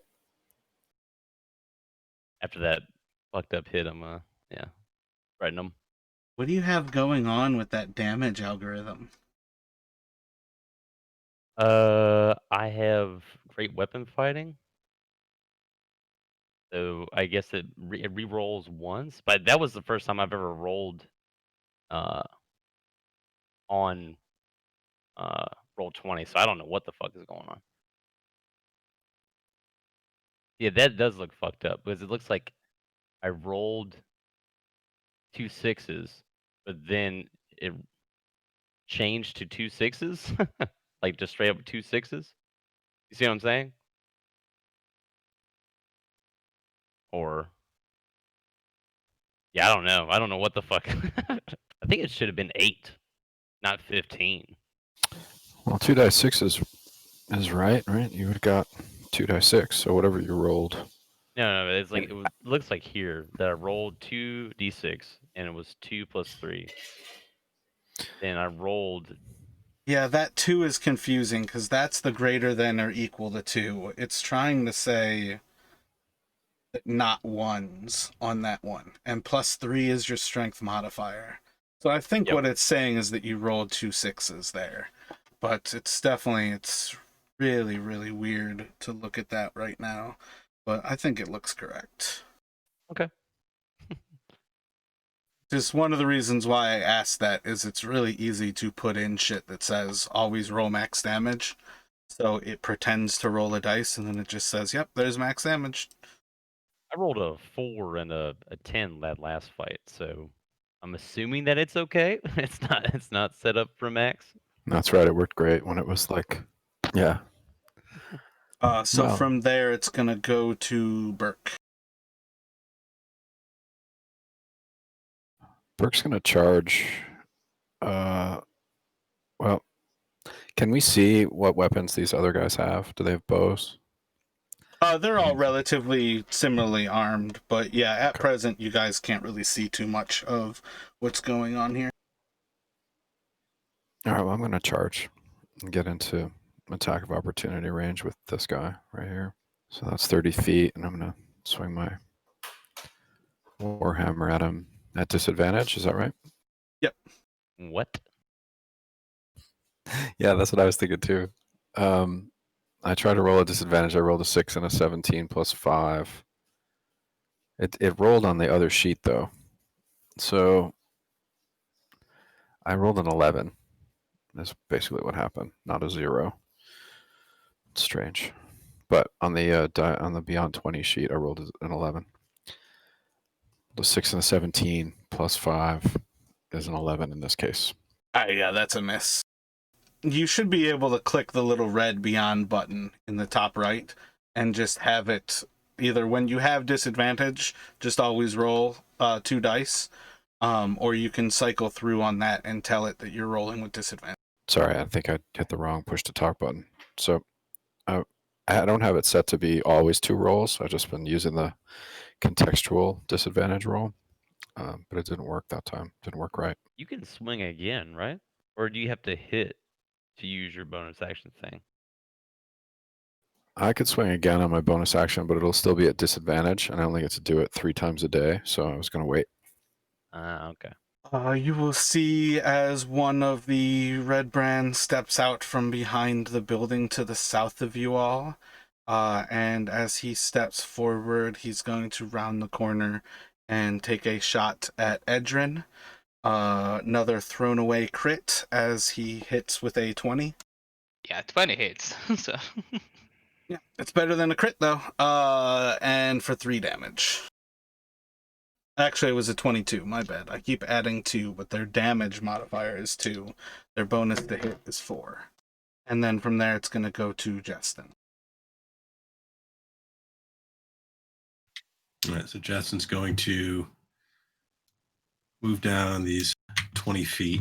Can he draw the dagger as a free action? Yeah, essentially, you can use your item interaction to draw the dagger, and then you can use your actual, you can gain like a free action to draw your other weapon, I think your rapier, with your actual attack. Right. Yeah. So so I'm gonna sort of like come down to him, drawing my dagger and drawing the dagger to give us some light, drawing my rapier to attack this guy to my right, the one that Ty just hit pretty badly. 23 hits. And that will end his life. And then I'm going to call out. I'm going to say, "Brought Bowden Anders to us." And then I'm going to this square up to the northwest of me. That's a building. Yeah, that's the Townmaster's Hall. Okay, so I'm going to get 30 10 more me there. I'm going to use my bonus action to dash, and I'm going to move back, essentially trying to get cover from the 3 to the north.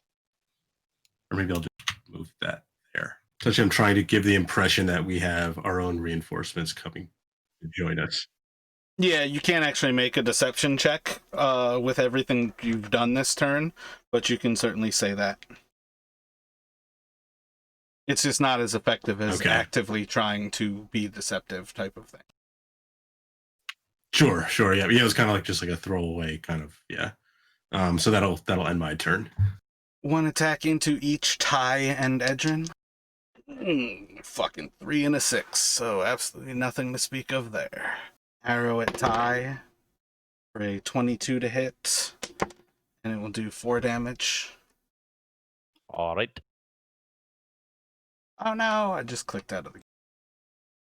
I know one of the next ones is going to do 2 attacks at Burke. I feel like he is out of the light, so these will still be at disadvantage. A 9 and 11. Those miss. And then I feel like there's another guy up near Burke who's going to do the same. 13. And that should take it back to Edrin. All right, lost. I heard the 13, but not the second. The second roll. Oh, I don't remember what it was, but it was low. They were both like thanks. roughly those low teens. I think it was like a 7 and a 9, so 13 and 11 probably. Yeah, I'm gonna cast Misty Step to get away for a little bit. See, like there, and then I'm gonna cast. Do you actively want to go into essentially the center of the battle, or were you just running out of board? Yeah, that's kinda. Where am I? He wants to stand behind me while I'm alive. Mm. I went from like there, so 1, 2, 3. But if that's otherwise good for you, we'll move on from you. Is that fine there, Chris? Is that what you'd like to do? Misty to there? I think I should misstep there, but that's a bonus action, so I can still cast a spell, or is that like all I can do? Oh, no, my bad. That was my misunderstanding. Yep, you can still cast. Yeah, because then I want to cast Mage Armor on myself too. You cannot Then- cast Mage Armor. You can cast a cantrip. Oh right, only cantrips. Forgot that. Sorry. Then I cast Frostbite on the guy near Ty. So Frostbite, I think, is a con save. Yeah, DC 13 on Constitution. Alrighty, and then it's gonna go to the last. It's gonna take an arrow shot at Edrin. 14 to hit. That hits. A lot of ones for 3 damage. Edrin, how's your health? I can't I'm see it. 13. So And it's gonna go to Ty. Okay. I am going to swing at this guy to the that's next to me. 13 will miss. Okay. And then I'm going to yell at the rest of the party and say like it's we might want to get the fuck out of here. I think we're gonna lose. Burke, run the fuck away. And then I'm gonna use one of my rallies on Burke. So I roll a d8 and I give him like temporary HP. That's part of my maneuvers. Okay, yeah, it's 6 plus nothing, so you get 6 temporary HP. Sweet. Thank you. And that's the end of my turn, because I don't think I can do anything else. Yeah, and I guess I'll say with a free action, I'll switch to my 2 hand axes and sheath my greatsword. All right. So to throw it out there, you are essentially sheathing your greatsword with your action, with that free interaction. Yes. And then you can draw each hand axe with the act of attacking with it. Okay, I gotcha. Like, I'll just that's do one that. of the things you'll notice most of these guys as they start to switch from their bows to their weapons, they actively have to either drop their bow. It just kind of depends what's going on, but a lot of times dropping your item becomes the option because you are interacting with multiple things. And it's one of the reasons why essentially I think I had the one guy in the last fight dropped his bow, was because of the way everything was boiling down to kind of switch. He needed that item interaction. Gotcha. But that will go to Burke.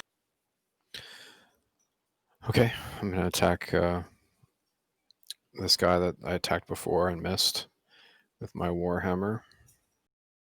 So what is that? The one on the east of you? You are still at disadvantage up there too.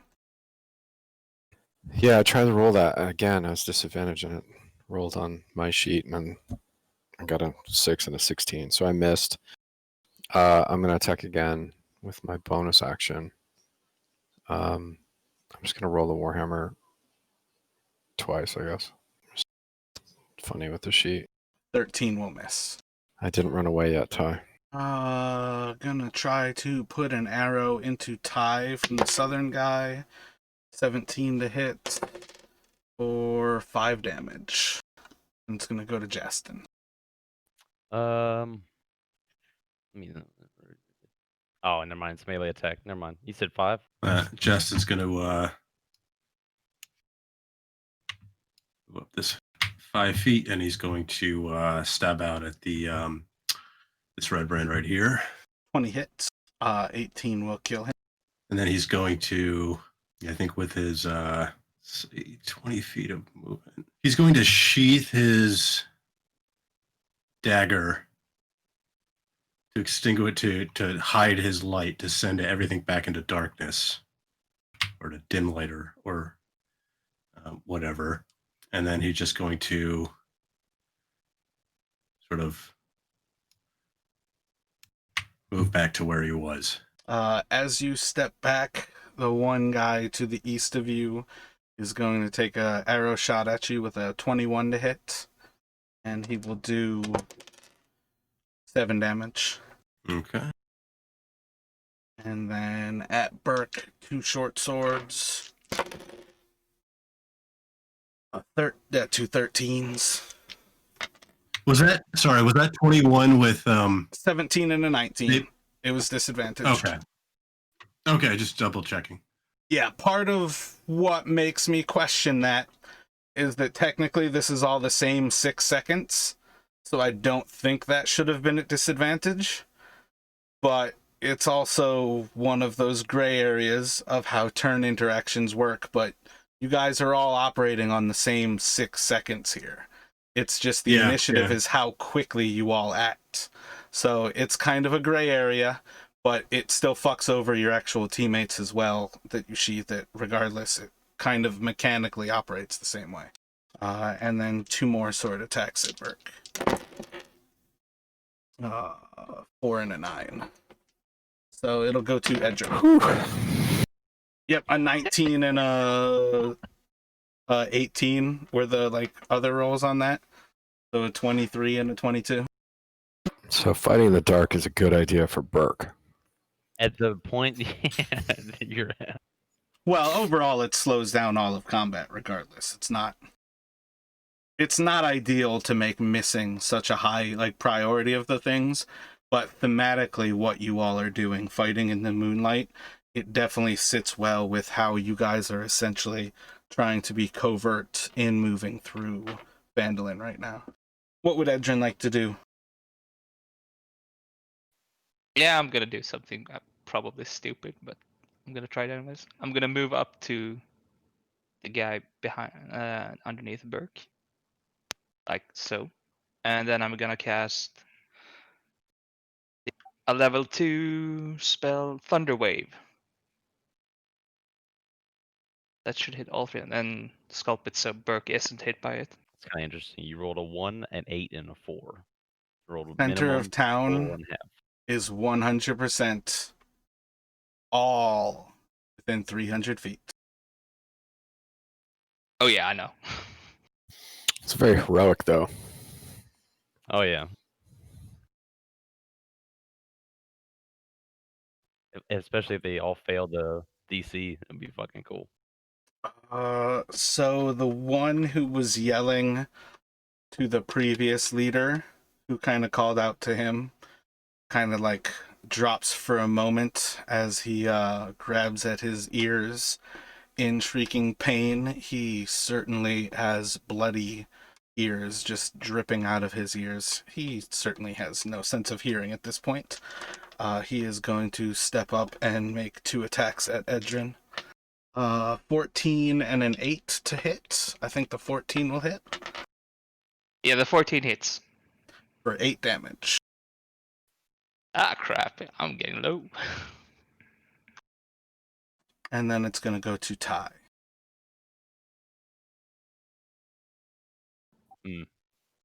Crap, all of So- them saved? That's crap. Okay. From what you can tell, that guy took the full brunt of the damage. The other two saved. Okay, because don't they get thrown back 10 feet also if they don't save? I mean, I don't know every single spell offhand, so when you cast sorry, spells, it can definitely help to actually post them as well. But no, I skipped over that they get pushed. Yeah, I didn't see. I didn't actually look in the Roll20. I was still having Unsecured the... objects are pushed away. Yeah, it is. Sorry, I read that And then the wrong. guy who failed was next up in initiative, so he would have been 20 feet away from you instead of 10. So I don't think any of that would have changed. Okay. Let's see. All right. That's just 1 second as like in a little aside. I try to know your guys' characters. That's a lot of what I spend time on, is trying to study the characters and the way you all build them, so I know how you will operate. But that does not mean that I know your characters for shit. You guys should be the experts in your characters. Yeah, I'm sorry about that. I thought it actually showed in the Roll20, but because I was still in the Beyond. As I No, was like talking. in D&D Beyond, if you click the actual name of the spell, there's cast on VTT and then display on VTT. So you can display it, well, I guess it's a whisper when I click it right now, but you can display it on the virtual tabletop as well as cast it. Okay, then I'll do that. Do that next time when I use spells. There we go, So with the that's- whisper off. I have a question just about the like mechanics of this. Mara, like if these guys did get pushed 10 feet away, would I get an attack of opportunity when they went? Or just No. is that It's- negated in the spell? Okay. Attack of opportunities are when somebody willfully leaves. You can't Okay. like drag somebody away to cause that. So did these other guys that are around me, did they move out of my range? No, No, or is everybody again, on the map where they are? That 100% is a sign that those two passed, is that Okay, they did got it. not get pushed at all. But yeah, I wasn't aware that it pushed guys who failed it, and the only one who failed it was immediately after Edrin, and he closed the ground and attacked him. Cool. Um, Which actually, was- isn't Thunderwave the cube? yeah, it's a 15. I don't know if 15 you could feet away put the from me. cube on all three of them. Okay, because it's each creature in a 15-foot cube originating from yourself, basically. Yeah, but that's the 15-foot cube. I feel like that dude was there. You can like angle it too, right? You can like just like turn. You rotate that cube 45 Yeah. degrees and hit all three of the guys. Yeah, like he's like on the edge of that. Yeah, something like That's that. like a math class now. But yeah. that's what I mean, where that's part of why the geometry in this game is not geometry in our world. It's not Vancian geometry, I can't remember what they call it, but it is non-Euclidean geometry in this world. That's why, like, when you move on a diagonal, it does not have an hypotenuse in this game. So realistically, when he casts the cube, he creates a 3x3 shockwave wherever he extends his hand to. So you can kind of pick which of the two guys that you want to affect, but you can affect all three of them with where they're placed. And I should probably pick the ones that's close to me and Burke, basically. The first cube you had. All right, gotcha. So nobody's hurt except for you, Edrin. Well, that's not a cantrip. It's not save or suck. They still took damage. They just don't take the full brunt of the effect. Oh, they did. Okay. They, I thought yeah, they still did. got jacked up. Man, they took like what, like 6 damage, something like that. Yeah, 6 damage. Cool. That's great. That's why rogues are supremely powerful, in that they automatically take half damage once they gain evasion, and then when they pass shit, they take none. Yeah. They're like, yeah, you're sweet spell slot, fuck it. Okay. So yeah, looking back forward- on time. looking My forward to bad. that. No, you're fine. It's okay. I was just waiting for all that to get settled. It's all right. Are you done, Edrin? Like, you want to try and use your like bonus or anything like that, or Yeah, no, I don't have any other things I can okay, use. Well, gotcha. I'm gonna use my second wind to regain some hit points. So it's I roll a d10. It's +3 for me. Just want to throw it out there. I'm pretty sure you sheathed your greatsword in order to draw hand axes, and I feel like the point of that was to gain a bonus action attack. So if you second wind, I believe that uses your bonus action. Yep. I think I'm still Still gonna your do it plan anyway. though? Yeah, I'm Alrighty. still gonna do it. Fuck my life. Okay, so that would be 7. Can 7. I re-roll that with my lucky? Nope, lucky states D20s. D20. Okay, gotcha. Okay, I'll still take it that fuck it. Okay, and then I'm going to run up. I'm gonna run up to the one in between Burke and Edrin. And I'm gonna swing on that guy with the one hand axe. Excuse me. I'm gonna re-roll that one though. Oh wait, with that lucky, how is that gonna work? It's just like you want me just to redo the whole roll with Well, that? essentially how it works out is using lucky, you have a 7 and then whatever you would roll with the lucky. But as well, before you roll lucky, you can draw your greatsword back out with that attack action. I think I'm gonna do that. Yeah, so that's essentially the greatsword would have rolled a 7 and a 10 to hit. So roll a d20, That and then you can +5. pick a 7 or a 14.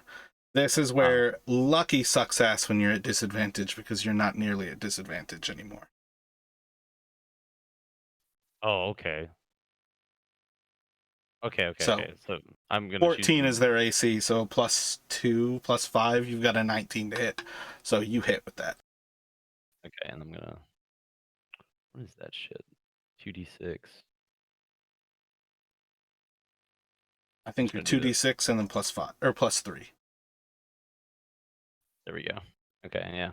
So, yeah. 11 there. Saw I did roll a 1 and re-rolled it. So We'll drop him, and it will go to Burke.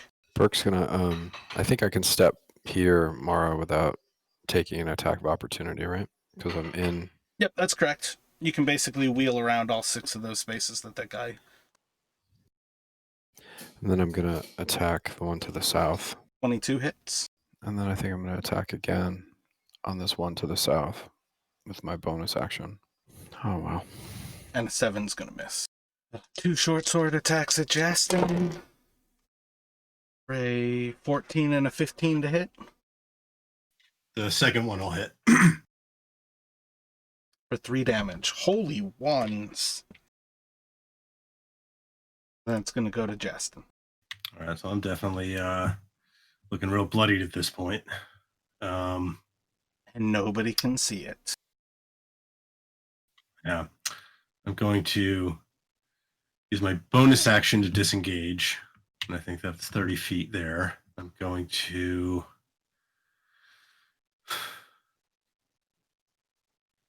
throw my second dagger at the Redbrand to the right of Edrin. So that should be within 20 feet.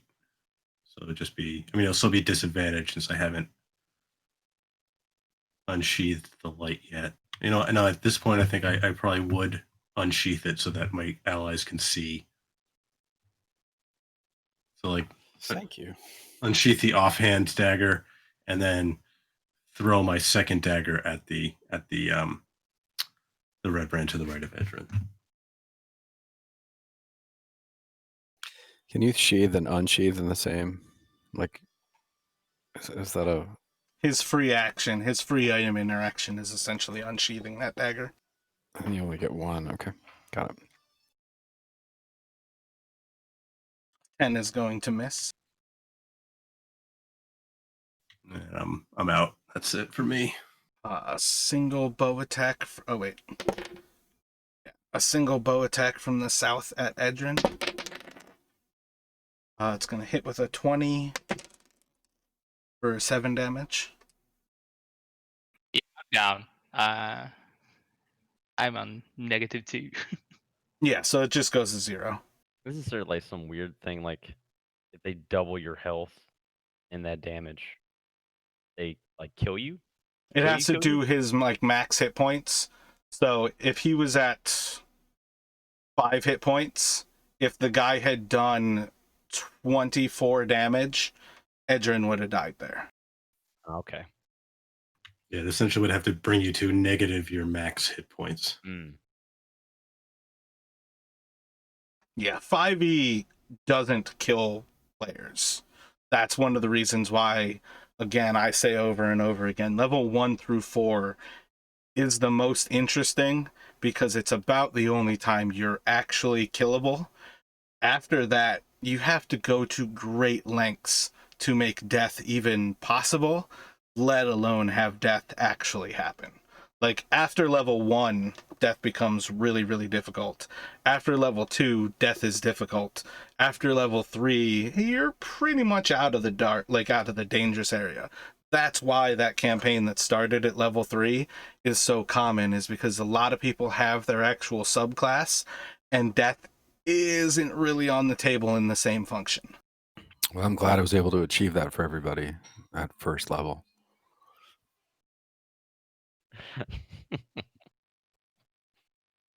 Ront will be remembered. Yes. Well, he was. We called for him. He didn't show up, but Who called for him? Justin did. I did in a useless attempt to try and make the Redbrands think we had reinforcements coming. Oh, not useless. I noticed. Thank you. It was definitely an interesting one. Let's see. And then that's one of the things, though, as far as action economy goes. You used a free action, you had a few extra item interactions, and you were trying to make a deception check. It was just too much stuff for one player to be able to do. That's where there's a certain level of free item interactions can happen, like can become a deception check, but usually it's an action to do like a check like that. One attack is going to be on Ty here, and one on Burke with a short sword. 17 is going to miss Burke, and a nat 20 is going to hurt Ty. I'm going to use parry on this. He's going to do 11 damage, so roll your d8. +2, so that's 7. So I take So What is it, 4 5? damage. 4 damage. Math. How often can you do that, Ty? I think I he can has do 3 that 2 more superiority. times. I have 4? 4. Yeah. I got 2 Wow. left. Burke's impressed. I don't understand how I still take damage if it's a parry. I guess if it's the damage is low enough, I could probably just totally not get hit at all. But Exactly, yeah. okay, I got It's you. the effectiveness of your parry more than... It's why, like, the dice tell a story more than you, like, flat out just remove shit. Gotcha. And then that's gonna go to Edrin for a death save. And then it's gonna go to the guy south of Burke. He's gonna do the same. He's gonna step over Edrin's body and put 2 attacks into Ty, and one into Ty and one into Burke. 15 to hit Ty and 10 to hit Burke. Okay. Where is that guy standing now? On top of Edrin. And it's gonna do 8 damage to Ty. Yeah, he's being very disrespectful to me. Yes, Can I- stand. I'm gonna I'm I'm gonna gonna- use parry again on that. Yep. So I'm gonna roll. Okay. That'll reduce it all.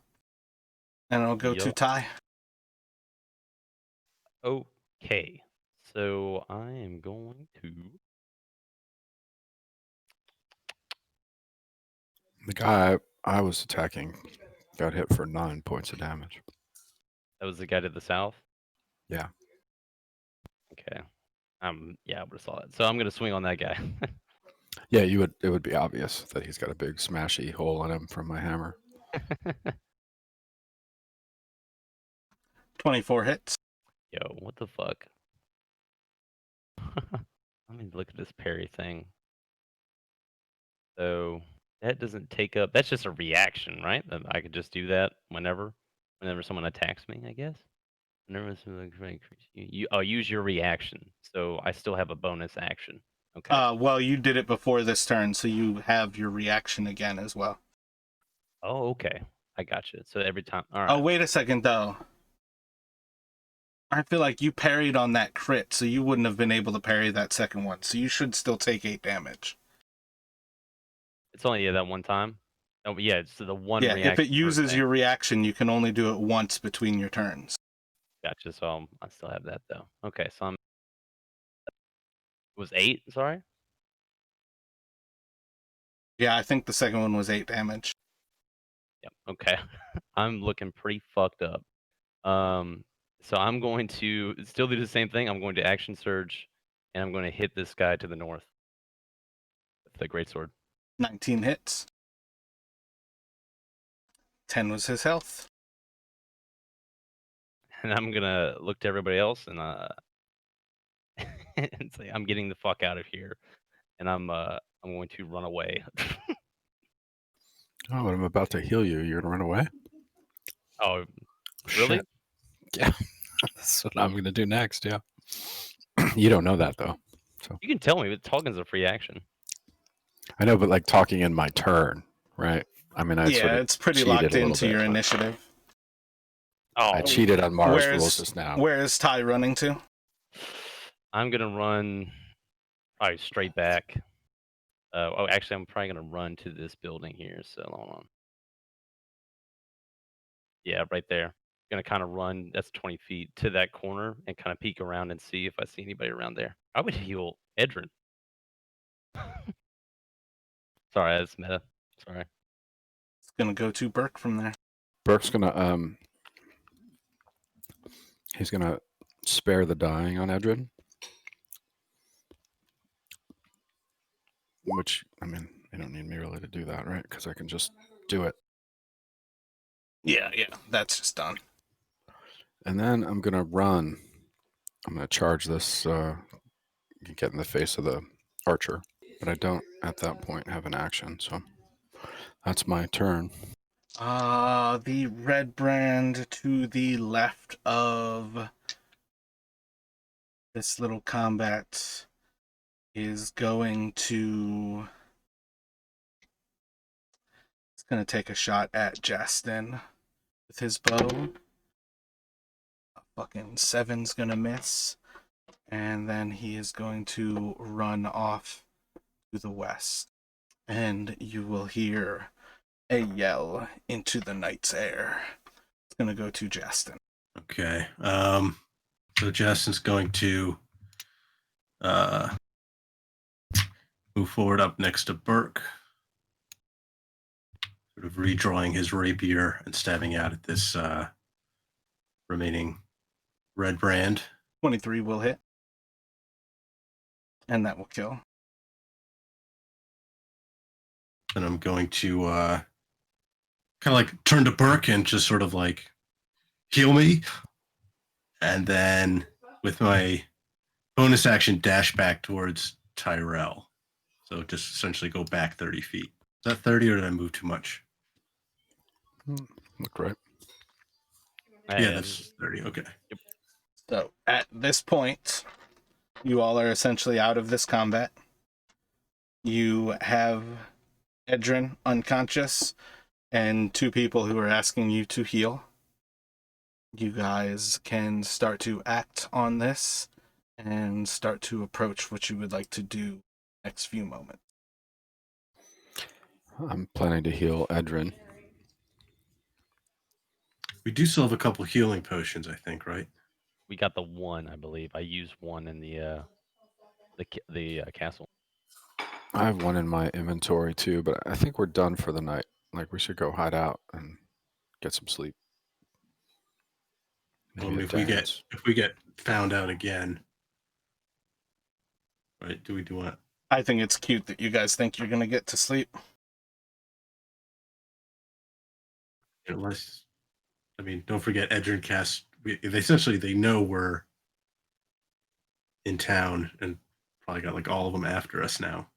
Can I was going up to the corner to look around. Can I do a perception check to look around that corner? I think I'm essentially like, Again, it's not a video game. I don't have just guys like set up. There's nobody immediately in your view. okay, But that's all that you have there. You didn't like turn around the corner and see a guy ready to attack you with a sword. gotcha. My hope is we could run away. You know, that's what I meant by get some sleep. It's like run away in the woods. We might as well use some healing. Well, can I cast? I'm going to cast Cure Wounds on Edrin.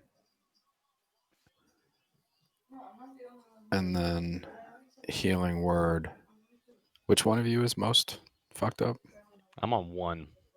I'm like bleeding like, profusely. So I'm going to give Ty a healing potion. I have 1. And I'm going to cast Healing Word on Justin.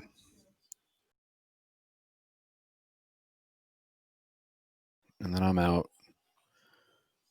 of healing potions and spells. I think there's one more healing potion in our treasury. Yeah, I think there's one in there. So healing potion is a D4 plus 2d4 plus 2. Okay, so I got 9. Sorry, I rolled it for you because there was a button. Sorry about that. That's all good. We got the same thing. Worked out. No, you rolled higher. I rolled higher? Yep. Oh, okay. I With the see. plus Sorry, 2. the 2 added. Yep. So Okay. Edrin can take 7 hit points. Justin can take 6 hit points. Ty can take 9. Got a few more moments to decide where you all are going to attempt to go here. But in the long run, I don't think anything's going to get accomplished here in the next few moments. So it's more take some time to actually try to strategize this, because as always, you guys went in directions I never expected. Well, I think we can't go east and we can't really go north. So maybe we can go south. Maybe we can go west. The runaway went west and yelled. So maybe south is our only real option. Yeah, let me just get out of town. Well, we can't. You guys really think we can't? Well, yeah, I guess not. We can't make it to that. Where are we going to mall. go and rest? Yeah. And they know we've been staying there, and now there's 6 dead Redbrands in this They're probably clearing sitting, here. they're probably somebody in our room waiting for us. Yeah. God damn it! I want to go. I can get my kick. There definitely was not a badass, wonderful scene for you guys to get to appreciate inside of the Stonehill Inn. I kept thinking, I'm like, man, I just want to end this combat quicker. I'm never going to get to it. That's a perfect cliffhanger spot. And nope, never made it there. Yeah. God damn it. Yeah, I'm sorry. I mean, unless we think we can get somewhere, barricade ourselves in, but then how are we really going to be able to get rest while we're so, essentially? Yeah, they'll just burn us out at Darren's house, right? Yeah, just like I said, I'm gonna cast Mage Armor on myself just before anything else happens, so I'm not as squishy. Yeah, I guess that's all we can do is run south. We can't. We go more towards the. I guess the heart of them was the town hall, or no, it was the heart of them was probably the sleeping giant. The sleeping whatever. giant and the Second heart manor of them. house. Yeah, the second concentration was probably the fucking town master hall, which we killed almost all of them. But this is fucked. Yeah, so you guys Yeah. should have gathered at least a little bit that part of what you walked into there was a group who was sent to shake down the town master, and then the other ones who were coming to check to see how it was working out.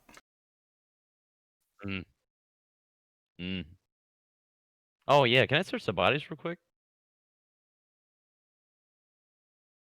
Or do we have time for that? Can you do what? Yeah, I don't think we really have time for that, seeing as they I are was gonna search probably the bodies. coming for us. as soon as I did the thunder wave. Yeah. I think we have to run away really quickly, Ty. Plus, it's just going to be a bunch of crap. We're carrying a bunch of crap anyway, All right. which So we yeah, can't sell because Leon doesn't have any money. So any Yeah. of the expendable ammunition and things that you guys would have used there, throwing daggers, taking shots with bows, any of that would get left behind as well if you're not going to take time to search the bodies. Did we Mhm. kill 6 or 7 out of the 8? There were 6 of 7 killed in that last one.